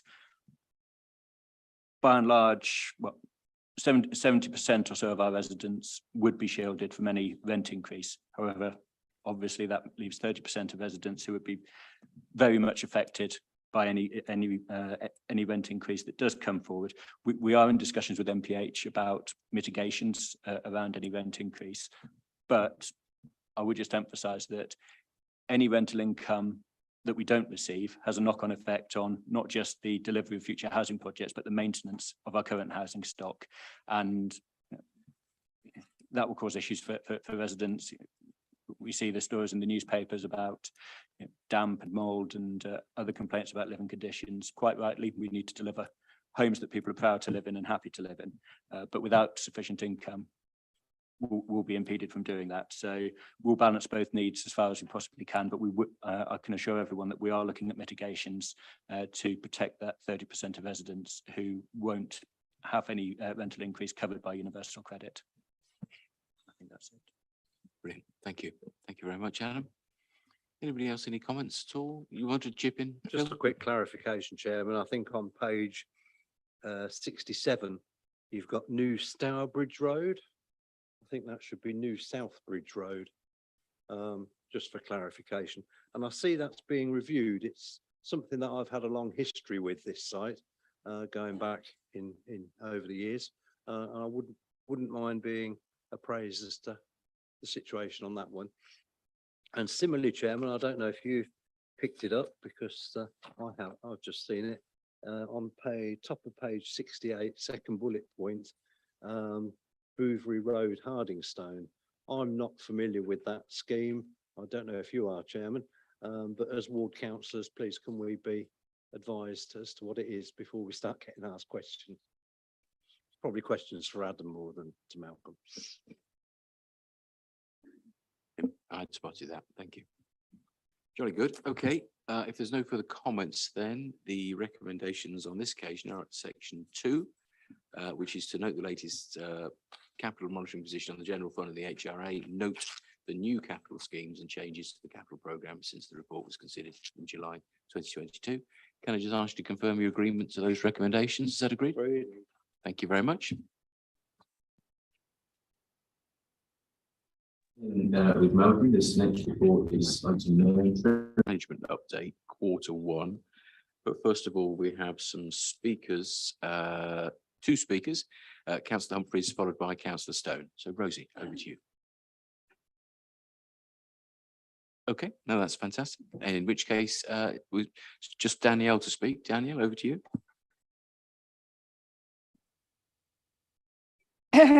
Thank you, Chair. Today's massive budget was about growth, and one of the things that I'm a bit concerned about is that I would want to see growth being led and driven by local authorities. And one of my big disappointments is there was nothing in this budget about us, about local authorities. And I think it's becoming ever clearer to me that what our communities need is us. We give leadership and we provide leadership to other bodies. And I just wanted to say that because, fairer funding is a big issue. And I want to see our MPs and all of you really hammering that one with the government. I think we need to do that. I've got a couple of questions on this report. It is coming to scrutiny, Treasury management, so I'm going to look forward to that. I don't know what a looser labour market is. Now, that might be my fault. I would really like to know. I just wanted to point out that where you mention people are using credit cards because they've run out of cash for their daily expenditure, that Northampton, I don't know about the rest of West Northampton, but West Northampton is one of the leading areas for credit card debt. We have got the biggest indebtedness on credit cards than most other places in the country. So I found that rather alarming. I noticed in the report investments will be going up because of inflation, so that's good, but it's going to be offset by increase in borrowing rates, isn't it? So I just think we need to be aware of that. I wanted to pick up on 6.1.7 when we're talking about employment figures. So employment rates are high, vacancy rates are high. There's an unmet need in the employment market, yet I work with a lot of very highly qualified, experienced people from the refugee communities, both Afghans and Ukrainians, and they are not getting into jobs that are commensurate with their level of skill. So I just wonder what's going on there. We're expecting inflation to hit 10% in October. I think that's a real worry. And the Public Works Loan Board interest rates are going to go up. So I'm interested that the borrowing requirement is lower for this year, but it's going to have negative impacts as we go along, isn't it? Because everything is going to get more and more expensive. One of the questions I wanted to ask is how our maturity profile for loans compares with similar authorities. If I'm reading it correctly, we've got £400 million maturing in 30 to 50 years. Is that right? Well, that strikes me as the most incredible debt to be leaving our children and grandchildren. Am I reading the figures right? You can correct me. Are we really paying £40 million a year in servicing our borrowing? And if so, is that going to be going up with inflation? Okay, thank you. I know Malcolm's keen to jump in and answer, particularly on fixed rate borrowing, I think. Yeah, very, very pleased to do that. Right, well, start with the report here. Is you've got to go on to page 82 to appreciate what the report is based on. And we talked about the bank rate, and as you rightly say, it's gone up, went up on Thursday, and it's likely to, as far as you can judge, go up again. And we don't know that, but the forecast here says that it will to 2.5, 2.75. Is that right? Might even be modest. That you don't know. We'll see where it goes. And that, as you're right to say, is a two-edged sword. Now, what actually happens there, actually from a West Northampton situation, actually financially is a good thing, oddly enough, bizarrely enough, because we have, if you turn over to page 86, and you see the variable favorable adverse note there, 0. What that means is that we haven't declared that yet. And that's one of the things I spoke about earlier, that we will declare before the year ends out. We'll just decide when and at what point, but that will be a very significant number when it comes round. Now I go back to, well, I'll probably answer your first question, really. What's a loose labour market? What's a tight one? My understanding of it is a loose labour market is there's plenty of labour around, and a tight labour market is hard to get people to, I think. No, I may be wrong, but that's my understanding of it. Now, you did talk about the increase with the interest rates increase in the borrowing rates, and that's not right. That's not the correct situation. When you look to page 84 on the maturity profile, then the overwhelming majority of those loans are fixed rate, fixed term. Okay, so we did this in NCC. You may recall, may not recall. What we did there, we took a very substantial borrowing and we shoved it way over to the right because we got a particularly good low rate deal at that time. And it's fixed term. So you imagine anybody, let's say 30, 40 years time, that's when it'll be repaid. And let's say you bought a house 30, 40 years ago, and you think of the inflationary situation, and we're going to high inflation at the moment, so it's even worse than what you paid for then let's say you bought it for £10,000, say, just for illustration. And so you borrowed £10,000, what's it worth now? 100,000, 200,000, but you still have to pay 10,000. You do see the argument. So that's why we did what we did there. We did it in NCC primarily. And really you're effectively inflating away the debt. So you're actually doing the generation. Now the one area there which that isn't correct is what's called LOBO loans. Now I see we've got Cecile here, and when we were in NCC, we didn't have a clue what they were. But the LOBO loans, as I think I'm correct in saying, is 94 million of that. Now they are dangerous. And when we were NCC, we had 150 million, and we got rid of 56 million because of that reason. 94 million split between the south and the north. It's worth about 50 million to us. A LOBO loan is lender offer, borrower offer. What that means is if interest rates go up, the bank can come to us and say, we want to put the interest up, a bit like a credit card. And if you have a situation where that happens, you've got to pay the interest or you pay back the loan. But the problem is it's a bit more than that. And I won't go into complications of that, but they're bad news.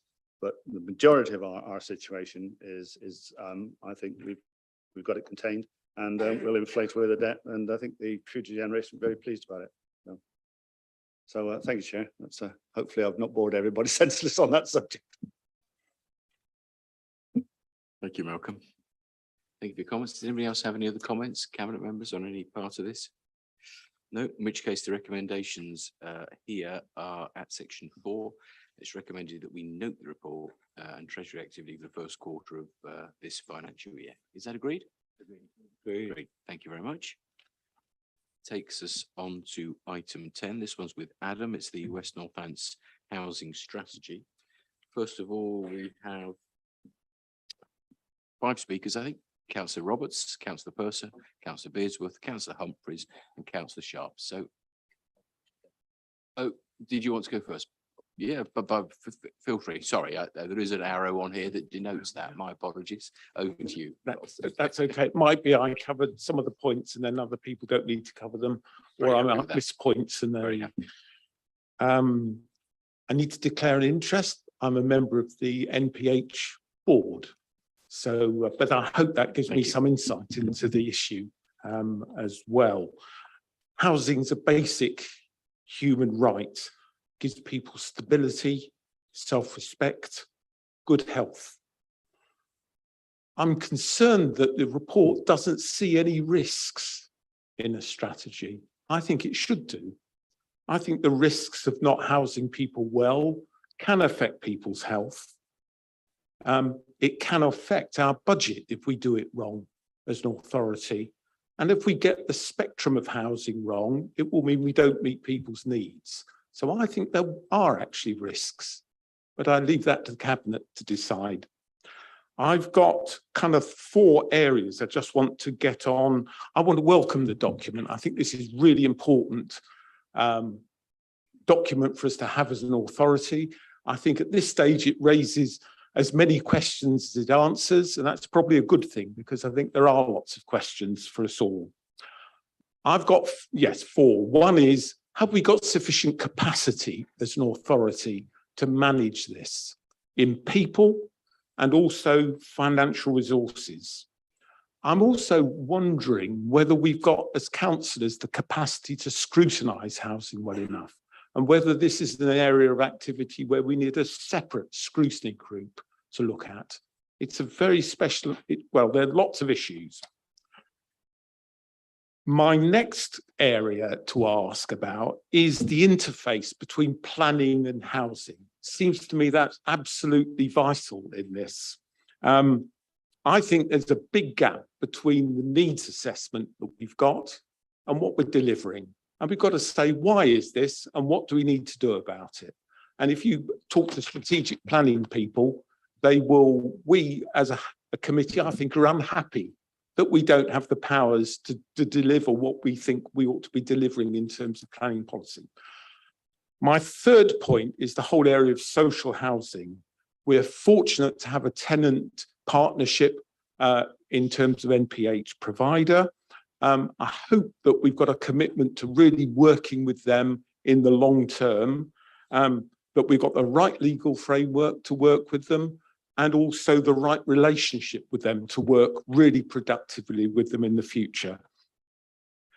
And my fourth point is about this area of, if you might like, special needs housing, how we provide there. At the moment, and it's a bit of a theme this evening, that it's very much driven by venture capital. And I think they're taking, if you look at their adverts, which I do, they consider themselves a very healthy place to speculate with your money.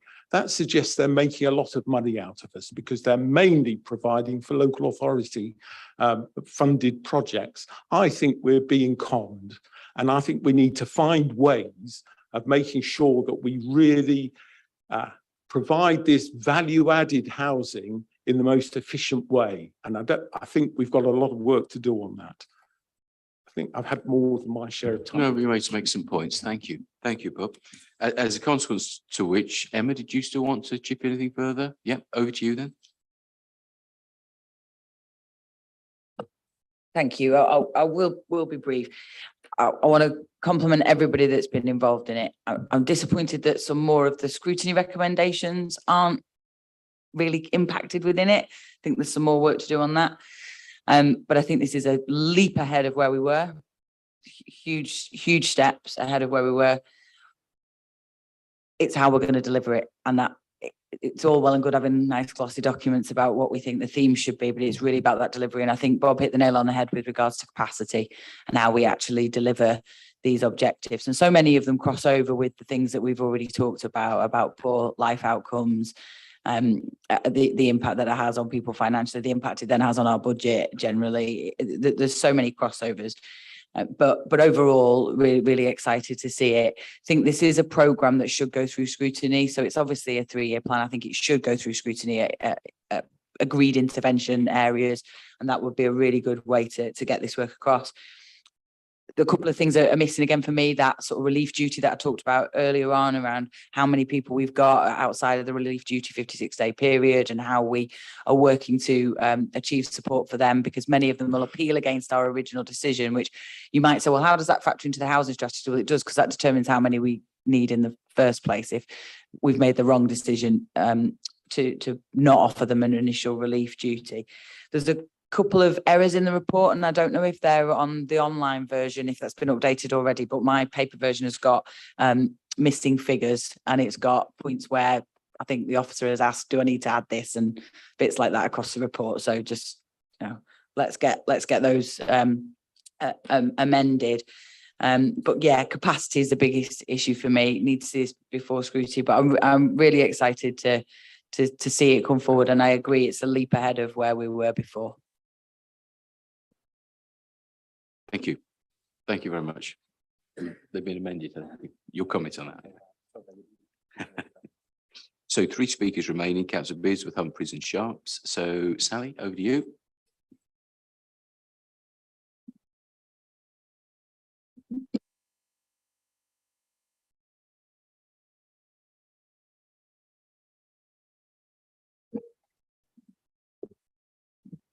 Thank you, Chair. Totally agree that the report is excellent and it is a vision of utopia. And it would be wonderful if it was all like this. But unfortunately, councillors such as myself we actually see some of the things behind and the situation people live in. We're still battling with the right to buy. We might be building council houses, but we're losing them at the same time. If you drive through St David's, which I did recently, and you see how many houses are being, cladded by Northampton Partnership Homes, they're few and far between. And you just wonder, we've lost all those properties. And Northampton Partnerships are doing a wonderful job cladding them, and they're looking very smart. We have things, you have things in this about children, especially a thriving childhood. I just had one today where I've got a couple living in a 1-bedroom flat with a 2-month-old baby and a 2-year-old baby. And they've told that they won't be moved until the child is 11.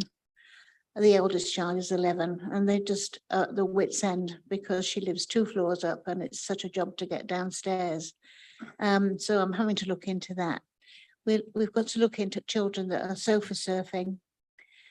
We've got the homeless problem, and I don't want to go away and send Adam away depressed tonight, but it's a huge job, housing is, and it's a lot of things that need to be done.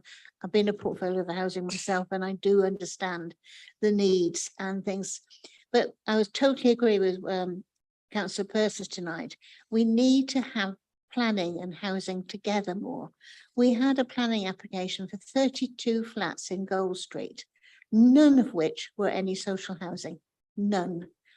And yet it would have been a prime location to have some social housing in those 32 flats because it's a town centre, and people who worked in the town centre wouldn't have actually have to travel anywhere, so it would have cut down their costs. It's things like that we should be looking at. And it's having the teeth to make sure that we can deliver these things. Overcrowding is a major problem, as you know. Temporary accommodation is a problem that we need to be looked at, and I think we are looking at different things now to help, and I appreciate that. And I know it's going a long way, but it's little steps all the time. And 500 houses when we've got 3,000 people on the waiting list is, I just wish the government would do capping of private renting, just so that people had a chance to be able to afford to go in the private sector. If they're in that middle income bracket that got a council house, they could move out if they went in private sector housing that will actually be affordable for them. But it's unfortunately it's not, and it's so insecure as well. So thank you for the report. Please don't go away depressed. But these things, it is a problem. It's a huge problem, housing. And we also want to make sure that when we build houses, that we can get the private sector as well to put in sustainability, because they don't have to do anything like that at the moment, unless they're charging exorbitant prices for their houses. So thank you very much. I'll say no more. Thank you very much. Councillor Humphreys. Rosie, did you wish to add anything? Yep.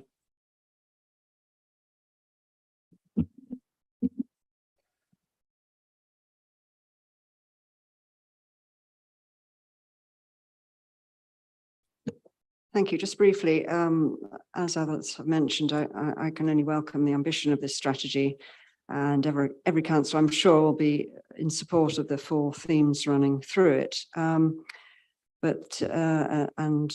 one particular point, the intention to build relationships with builders who have a good track record in sustainability is particularly positive. However, it has, of course, still to be costed, and the evidence base of housing need across West Northamptonshire has to be developed. So in some respects, it does feel very much a draft and slightly cart before horse. I'm not quite clear how the overview and scrutiny recommendations are going to be implemented within it. Sally just mentioned private sector rent capping.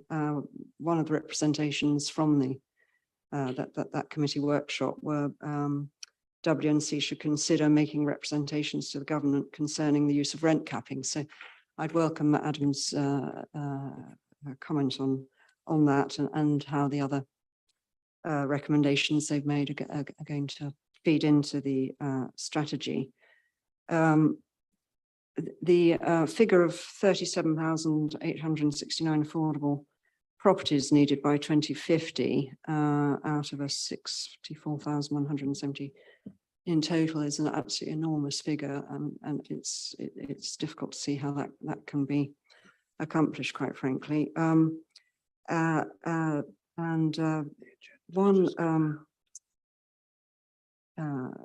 item of information on in the appendix talks about rural poverty in rural households, which is nearly 20%. That this seems to rather sort of hang with other bits of information in that appendix. I feel that should be more appropriate for the anti-poverty strategy, really, but I'd be interested in your comment on that. Just overall, presentationally, it looks a great document, and as I say, I do applaud its ambition, but there are a number of errors, words omitted, punctuation, etc., and some of the writing on does feel as rather hastily expressed, so I hope there's going to be a bit more proofreading on it. Anyway, thank you. Thank you. Thank you, Rose. Final speaker, Councillor Sharp. Sue, did you want to add anything?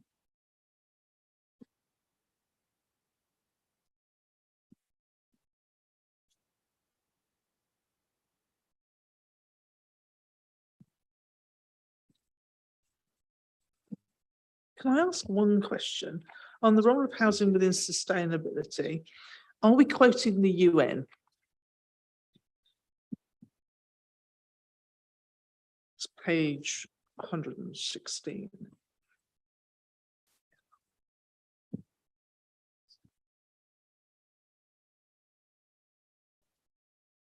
Anybody know?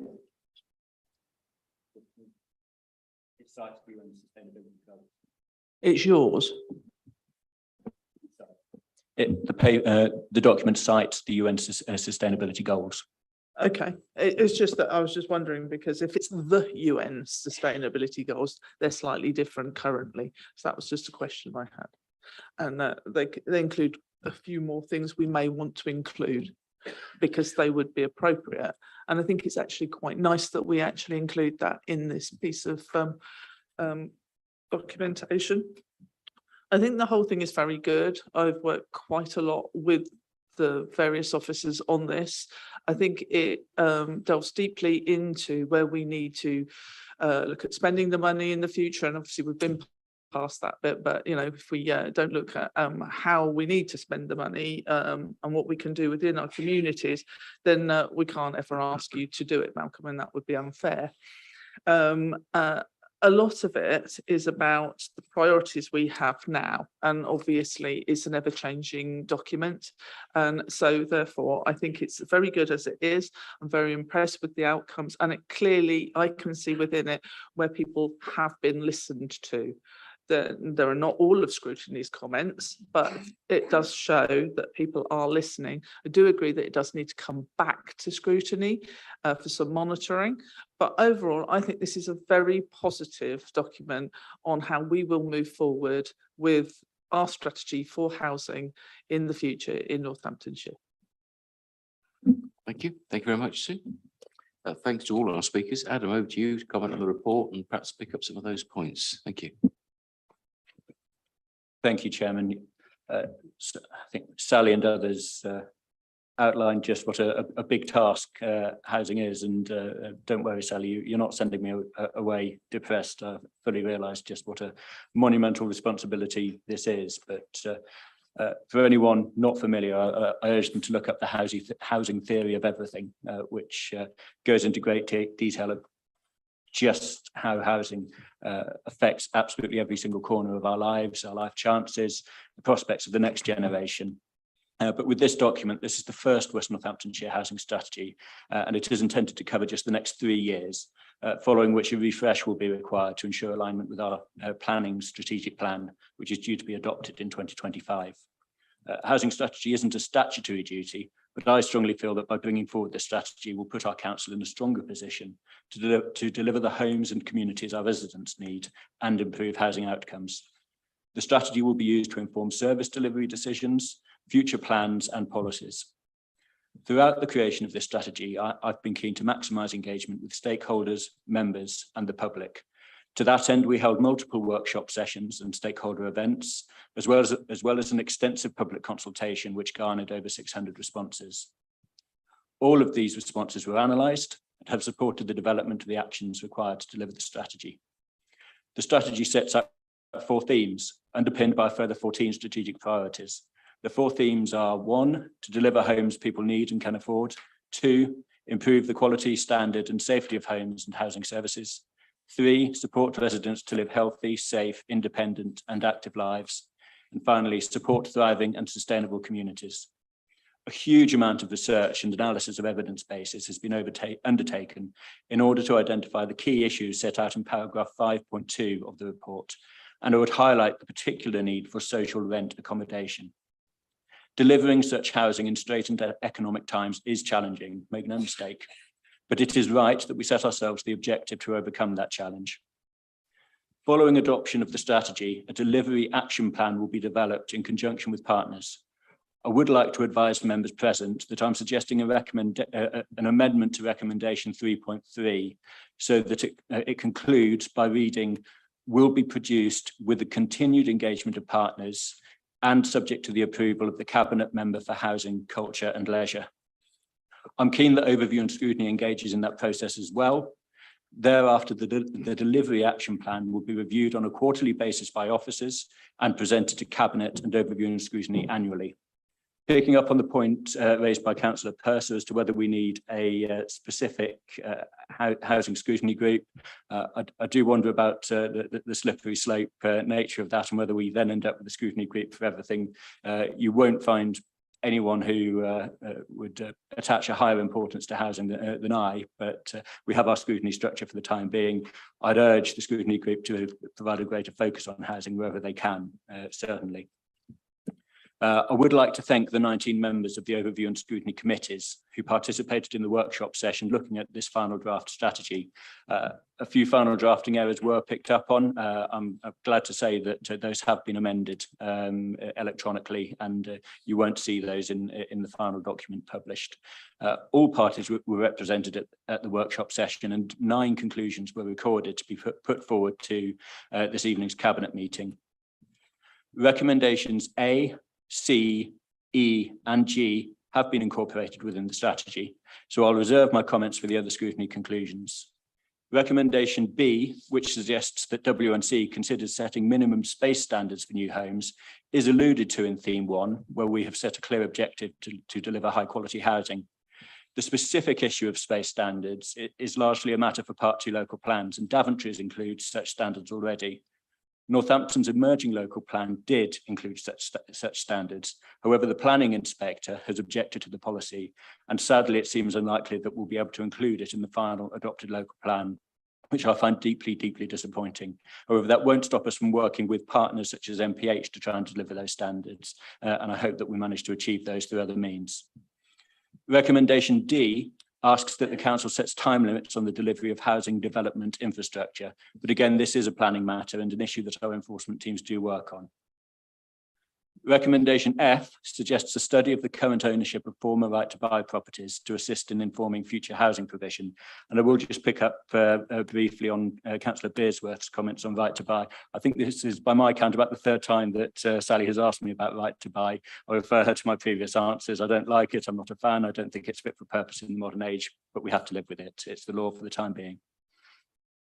On the topic of the recommendation, I think a more sensible approach is that we analyse the geography of properties lost to right to buy and incorporate that into the delivery plans for future social housing. The current ownership of those properties is largely immaterial once people have exercised their rights under current law. And we do have full and thorough checks and balances in place to ensure that the system isn't being manipulated, as well as purchasers having to go through the normal conveyancing checks, which incorporate anti-money laundering measures. Recommendation I asks us to consider lobbying the government for rent capping in the private sector, yet at the same time ensuring that such measures do not come at the cost of reducing supply in the private sector market. And this is where I'm going to upset a few people. I don't believe that this is realistic, and I do not accept the recommendation on any level. Every city that has introduced rent controls has suffered from supply side issues as a result, and very often a rental black market has been created to circumvent regulations. Since Ireland introduced rent controls, the availability of private sector rentals has reached record lows. In Berlin, which was hailed by Sadiq Khan as a successful example of rent control, according to a German real estate analysis, supply is down 41% and demand is up 172%. The policy has generated the phenomenon of shadow rents, where two separate rents are agreed between landlords and tenants, one complying with the rent cap and one shadow rent significantly above it, sometimes for cash. While those shadow rents have been rising, more and more property is being taken off the market, the opposite of what needs to happen to genuinely lower rent. In Stockholm, whose policy is often held up as the jewel in the crown of rent controls, you can expect to wait at least 9 years for a rent-controlled property, and double that in the city's more desirable areas. Swedish businesses have also cited the policy as a major factor behind their difficulties in recruiting staff. And I'm about to quote a socialist, which is a collector's item, but as the Swedish economist Assa Lindback famously said, rent control appears to be the most efficient technique presently known to destroy a city, except for bombing.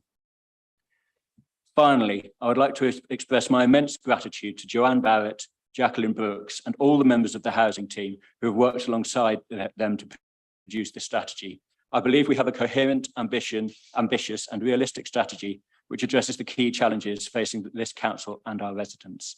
I'm extremely glad for the warm welcome that has come from opposition members, and again, all the work that they put into scrutiny.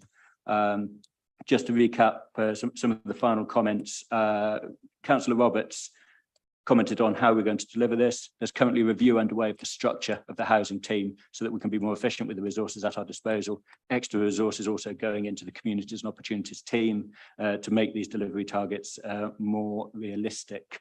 Councillor Purser raised the issue of planning versus housing. There is always going to be a bit of a friction between the two areas, but I think this report goes some way to dovetailing the two. And I think by putting this strategy first, it will inform the strategic plan that will come our way in 2025. And certainly I would encourage anyone on scrutiny to make sure that this document is fully taken into account in the development of that Part 1 local plan. On the topic of specialist housing needs being delivered through venture capital, it's a political point by and large. There's that contradiction between needing the immediate delivery and how best we raise the funds. I'm a fan of delivering housing where it's needed. If the best means of doing so and the quickest means of doing so means that someone makes a profit, then that's something I can live with. However, if it's cheaper and more efficient for the council to go to the Public Works Loan Board and raise the capital itself, then that's something we should consider. Nothing is off the table. We're not going to be ideologically driven by how we deliver housing. We just need to deliver the houses. And ultimately, when we look at housing in the broken market, we can tinker around with planning laws and we can tinker around with council policy all we want. What we need is for houses to be built. There are three solutions to the housing crisis facing this country, and those are build, build, build. Excellent. Thank you, Adam. Thank you very much indeed. Any cabinet member want to raise any other comments on that? No? Okay, thank you. A major piece of work, an important piece of work, and so I'm going to ask you to agree confirm your agreement to the recommendations, just reminding you that as some of our speakers have requested, Adam has already suggested that we 3.3, we ensure wider involvement, scrutiny and others in the creation of the delivery plan. So can I ask you just confirm your agreement to those recommendations? Is that agreed? Thank you. That's great. I'm going to suggest a short break. I'd hope we might better crack through, but it's coming up for 8.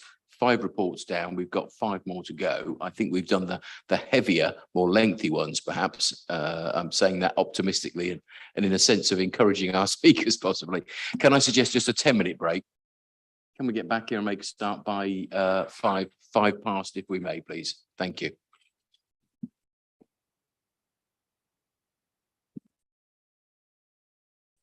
Yes.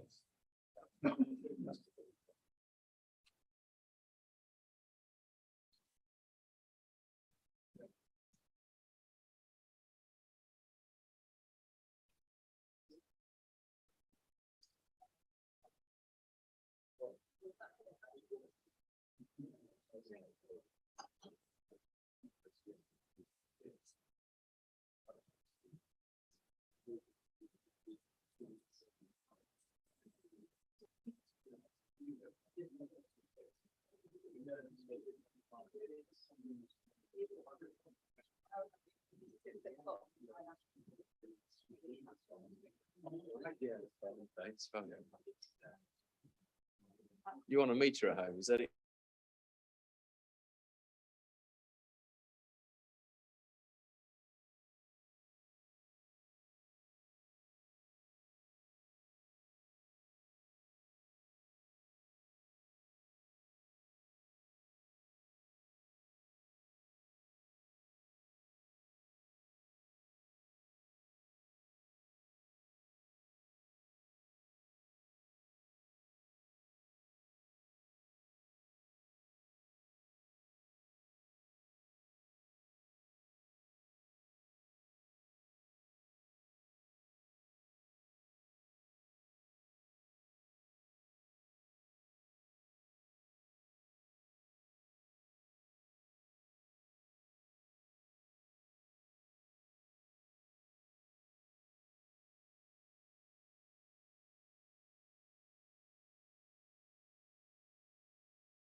back. Our next item is item 11.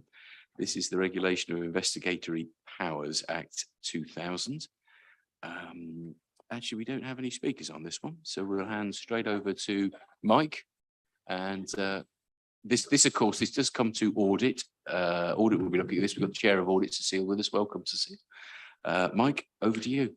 Thank you, Leader. Nice, quick and easy one really about the REPA surveillance policy, which we've updated. We had a visit from the IPCO, routine visit, and it's actually very complimentary about some of the things that we put in place following the start of our authority. And there's a couple of recommendations within there, one of which was to update a couple of recommendations to update in the policy, which is in the appendix, and also a recommendation that we should appoint a committee to oversee it, which is the audit committee chaired ably by Cecile. So that's it, nice and simple. Happy to propose the recommendations. Thank you, Mike. Does any member of the Cabinet have any queries, comments, observations on this? No, in which case the recommendations are at section 3. Can I just ask you to confirm your agreement to those recommendations? It's agreed. Thank you very much indeed. This takes us on to item 12, which is the WNC Multiply Funding Investment Plan. This one is with Dan. First of all, we have one speaker, which is Councillor Purser. Bob? I'm going to pass. Okay, thank you. Can I transfer it to Danielle? Yep, I think we'll allow that. Yep, certainly. Okay, thank you. Thank you. I read today, Chair, that there's been pressure applied to the National Audit Office from the Local Government Reference Panel to have a review of the Shared Prosperity Fund. And there's been a bit of a kickback, which I think is a shame, because I think when we do these things, we need to know exactly the value of it, don't we? And yeah, so I just thought I'd put that out there because I would welcome that. One of the things that's worrying me about these proposals is our lack of preparedness in terms of the development of our partnerships that we need to make it successful. And am I speaking on the right item here? No, but I tell you what, we've got you now for UK Shared Prosperity. So now you're on a roll. Keep going, and then we'll. Sorry about we'll that. get It's down to late cover and that I'm one tired. next. Sorry about that. That's okay. I saw a look of puzzlement on your face. Okay, so I'll carry on. Sorry about that. So one of the things I'm really worried about is our relationship with the voluntary sector. I think we need to do a huge amount more work to develop that. I'm sure you'll agree. And one of the things I'm worried about at the moment is the failure within the sector if we don't look after them properly, because we know that 42 groups disappeared over COVID, and with the current crisis, it looks as if a lot more are going to become really fragile, not being able to pay their venues, their energy costs, their staffing costs, and so on. So we need a really robust voluntary sector to help us deliver these kind of projects. And because part of what they're doing is building civil society and building social capital, and we need the voluntary sector to do that. So I'm worried about that. I think one of the things I've been reading, which has kind of lifted my spirits a little bit, is that some local authorities are finding a way to be a lot more strategic about these things. So preparing the ground in terms of data collection, templates for bidding, and all of that kind of, and project development and all of that kind of stuff. So taking a lot of the pain away from local authorities. So I thought that was really an interesting approach. We know that when we are asked to bid for grants, we're not getting as many in as we should be. And it's because of our lack of preparedness. So I think we need to be investing a lot more time and attention into this. And one of the things I've talked to the 151 about this week is about the fact that we don't have any political economists working for us. So political economists, in my experience, help kind of the glue between the local authority businesses and local voluntary organisations. So I'd just like people to kind of think about that and see if it would be possible for us to do that, because it would always strengthen our bids to have that kind of expertise knocking around. Okay, thank you. Thank you, Danielle. So let's bring Dan in at this point and introduce the Multiply funding report. Then we'll move on to UK shared prosperity. And I think Martin then is going to come in and make a comment. Dan, over to you first of all, general highlights of the report. Yep, thank you for that, Chair. So yeah, this is an update to the Multiply investment plans. It was submitted to the DFE on the 30th of June 2022 for 1.9 million drawdown between 2022 and 2025. We've been through the objectives before, but our investment plan encompassed 15 different projects, which I've asked for the GCSE ones to be prioritised, but most importantly, the financial literacy ones, because the cost of living crisis, to ensure that our residents are well equipped where possible to deal with that. I'm pleased to report that subsequent to it being submitted, the DFE have already approved our first year investment plan, so we'll be getting £574,000, which is the full allocation for the 2022-23 funding. So from me, thanks, Chair. Jolly good, thank you. Just a thought, Martin, were your comments on the next item really in response to Danielle? Shall we hear the other speakers and then bring you in? You happy with that? Chair, it's just to go back on the point that Danielle raised as part of that presentation. She's there, so if you wanted to just cross that one off now, we can do that now. Please, please do, yes, of course. So this is the point that you raised this morning, Danielle, about the political economists, and when you set out what that actually meant, I think what I referred back to you was that work does take place. It takes place in the economy and growth team. So we have that resource available, we just don't call them political economists. So I just wanted to clarify that point, Chair. That's helpful. Okay, Martin, that's very helpful. Thank you.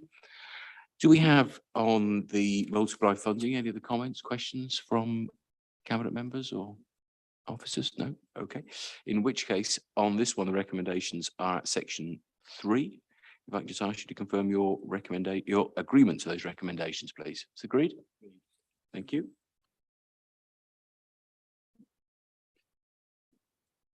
Takes us now on to UK Shared Prosperity Fund. Again, that's with Dan, but first of all, a couple of additional speakers. We also have registered Councillor Roberts and Councillor Purser. Emma, did you want to comment on this one?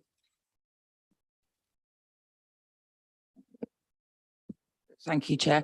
I made my comments when the previous report came through that obviously this fund is less than what it's designed to replace. It doesn't really touch the surface on what we really need it to achieve. I hope it does allow us to have local control over the fund, but I'm yet to see. It's part of the levelling up slogans that we've seen, and I'm not really sure that West Northamptonshire or the whole of the East Midlands are going to see too much out of the levelling up agenda, but that's not your fault either, so I'll hold that for another day. But I mentioned last time when a similar report came forward that there was commentary around active travel in there, and some of you will know I've been a little bit annoyed this week with regards to receiving information in the press before, as a ward councillor, I receive information about a project.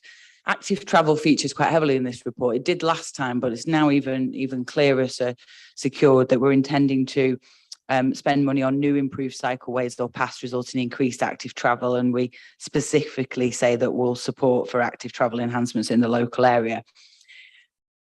There was a press release this week with regards to the Billing Road corridor and the fact that we were going to go out to consultation on it. Spoke to Councillor Larratt and he told me that was wrong and there was an error and we weren't going out to consultation on the Billing Road corridor.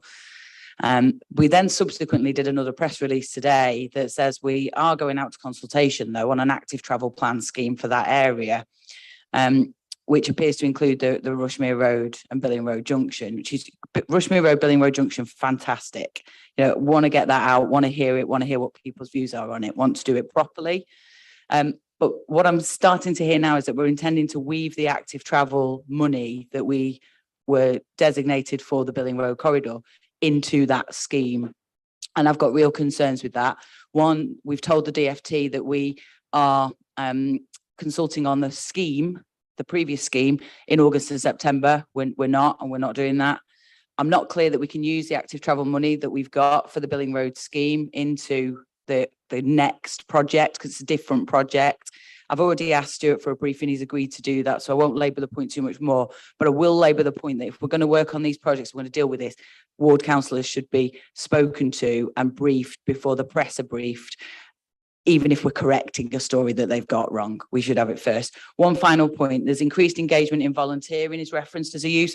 Brilliant. Hopefully that supports the voluntary sector, but I don't think we've done any work yet on commissioning of advice services for future years. So it'd be good to see if we're going to use some of this fund to deliver into that, the commissioning of those advice services, which links into the early actions that Martin and Malcolm talk about doing as far as mitigation against the budget. So those are my points. Thank you, Chair. Thank you. Thank you, Emma. Bob, you're listed here. Did you want to add some comments? Thank you. Yes, Chair, I've just got one brief comment on paragraph 5.1 so that history isn't rewritten here. As I understand it, and my experience was that European funds were never dictated to us. They were always given as a partnership, and they were always promoted cooperative working. They were also strategic and long-term, which is not what we've got at the moment. That's my comment on this. Okay. Thank you, Bob. Let's hand over to Dan, first of all, to summarise the report, perhaps pick up some of those points. I know Phil will want to come in as well. Thank you. Yes, thank you, Chair. So yeah, this report is again an update on the investment plan. It's been outlined previously, so we won't go over it again, but the investment plan was submitted on the 1st of August 2022, with year one funding expected to be received in October. So our three-year key investment priorities were communities in place, 27%, supporting local business at 40%, and people and skills at 33%, but that only happens in year 3 when existing EU funds end. A UK Shared Prosperity Fund Partnership Forum has been established and will continue to engage with the community. This includes a diverse range of organisations such as MPs, town councils, the Beard, Semlet, Public Health, MPH, Prologis, Silverstone Park, University of Northampton. Also to report, subsequently to this, a Rural England Prosperity Fund was announced on the 3rd of September, which West Northampton have been allocated 1.4 million of capital funding over 2 years. These must be for rural area only and focus on the investment priorities, communities in place and supporting local business. So again, we'll engage with internal services, partners, councillors, MPs, etc., to inform our use of this additional funding. Thank you, Chair. Thank you. That's helpful. Phil, want to go? I think in terms of the misunderstanding about the nature of this scheme, us in comms, which comes in my portfolio, need to hold our hands up. A statement was prepared, sent to Phil. Phil said, just make sure that people realise this is not the original Billing Road scheme. And I don't think any amendment was made to clarify that. So, you know, the idea of the whatever it was, the one-way Billing Road or whatever, it's absolutely not that. It pretty much is centred around Rushmere Road, isn't it? So, Phil, did you want to comment further on that? Absolutely, Chairman. I've said it in council, I've said it in cabinet before. The scheme that was put forward by the county council is dead and buried. So can we forget it? Unfortunately, there was a misunderstanding. Hopefully I'll put that right today. I know Councillor Roberts doesn't agree, but to know that scheme is off the table and we are working with partners in order to come up with an alternative scheme that members have been involved in, ward members have been involved in from the beginning. Following that meeting, that options were put forward. A scheme is being worked up and that will come back to the same meeting of members that took place before it even goes out to public consultation or anywhere else. So it's members at the heart of it, Chairman, and that's how we're going to proceed. And the finance is being worked through by officers. Thank you, Chairman. Thanks, Phil. Thanks for clarifying. Any comments or questions at all on this item? Okay, with thanks to Dan for the summary. Draw your attention to the recommendations, which is again are at section 3. Can I just ask you to confirm your agreement, please? Is that agreed? Thank you very much. Takes us on to item 14. This is the recommissioning of the holiday activities and food programme. This one is with Fiona. First of all, we have 2 speakers, the first of which is Councillor Stone, and then in fact it's Councillor Sharp. So Danielle, over to you. Thank you, Chair. I've got to declare an interest because one of the organisations I chair is a recipient of the HAF Fund. So we've just delivered our 4th programme.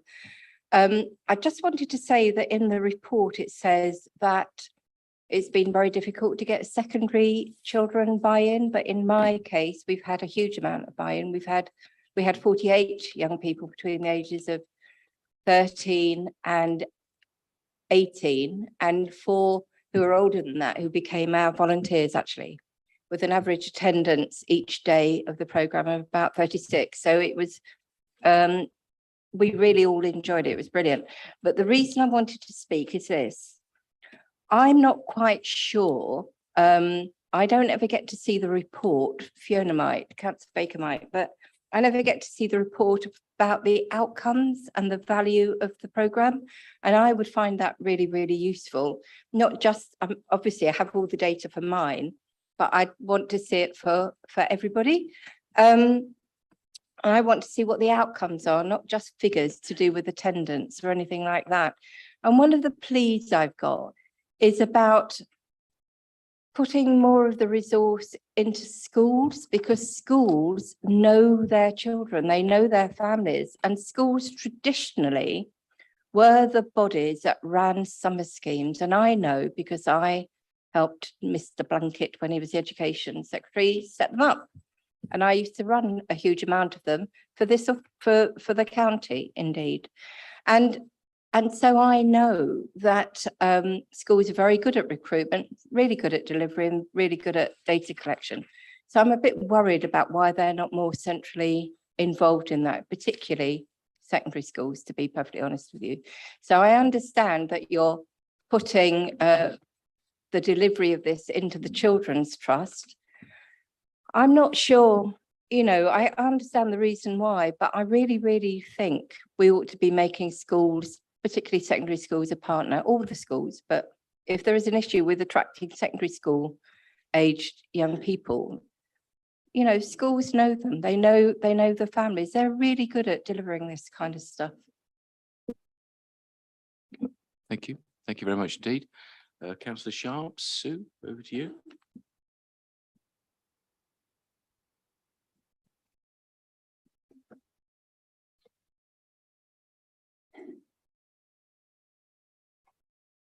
Sorry, I think I should declare an interest in SMYE.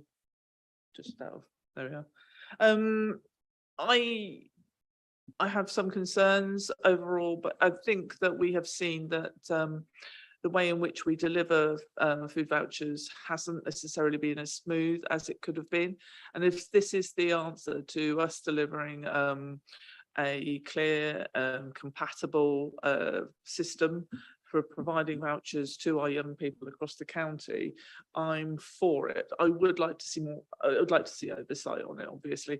I'm not quite so keen on the fact that we're lumping in play activity alongside that, because they're two very different things. However, I do believe, I understand why you're doing that. Because you're looking at the specifics of the area. So that's my one apprehension, that not everything fits the area or the location. So you can't choose a provider and ask them to deliver across the board. But I have a faith in you. Might be misled, I don't know, that we will be choosing someone that will be able to look across the county and choose what we need. But I want to make sure that you are aware that this is where I feel we could go wrong. Rural is very different to urban, and urban has a very different need to the kids that maybe I look after. So that's my only concern on this. Thank you. Okay, thank you, Sue. Thank you very much. We'll hand over to Fiona just to outline the report here and possibly pick up some of those points that have been made. Thank you.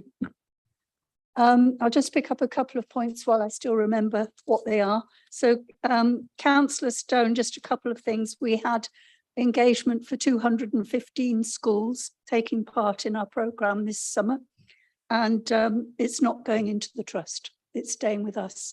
For Councillor Sharp's comments about mixing the two together, we have government guidelines about how we operate the system. We have actually been exceedingly successful in operating the system. I've visited many of the activities myself just to check that people are enjoying them, etc.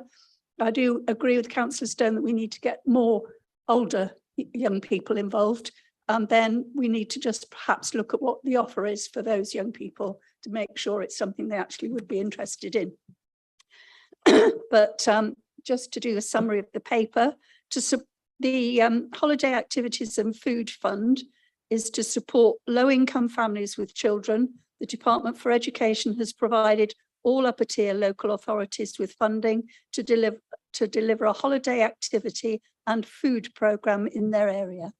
This programme should provide children who are eligible for free school meals with free activities, including a meal, during the Easter, summer and Christmas school holidays. Although not confirmed at the moment, West Northampton's district allocation is likely to be just over £1 million. Since the programme launched in April 2021, West Northamptonshire has jointly with North Northamptonshire commissioned an external provider to deliver the service. This contract is due to end in February 2023, with no option to extend beyond this date. The Cabinet report on HAF recommends that we commission an external provider to coordinate the programme, and that the new specification should be more clearly define the retrospective roles of the council and the provider and drive improvements in the programme's outcomes. The current programme was jointly procured for NNC and WNC. NNC informed us that a joint approach cannot continue. So WNC now needs to quickly run its own procurement, which we will be doing. And this will give us the real opportunity to shape this programme in the way that we would like to see it for our district, and then accommodate those rural children as well as those in the urban areas. So I think it will be a good move for our district's point of view. So I recommend the report. Thank you very much. I think Stuart, the director, wanted to make some comments. Stuart, over to you. Just one additional point. So Councillor Stone, in the report pack at page 178, there's a hyperlink that takes you to an independent University of Northampton report that fully evaluated last year's schemes. So we have that opportunity to really make sure that we listen to that evaluation in relation to what we take forward on this one. Thank you. Thank you. Thank you, Stuart. And Adam, you're going to add something?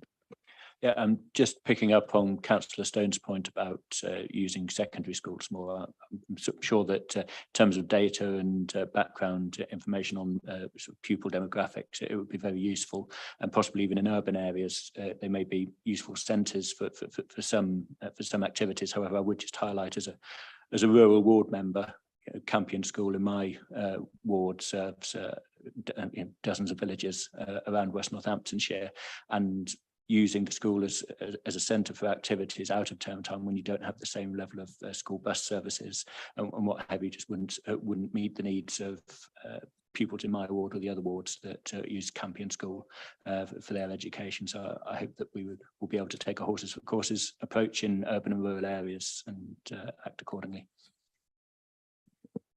Okay, thank you, Adam. Any further comments or questions?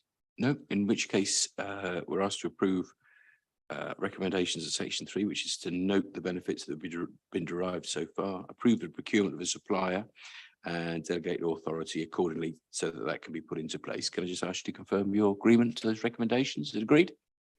Thank you very much indeed. This takes us on to our last item, which is the Towns Fund 24 Guildhall Road Phase 2 works. Because of the nature of some of the information here, it is exempt.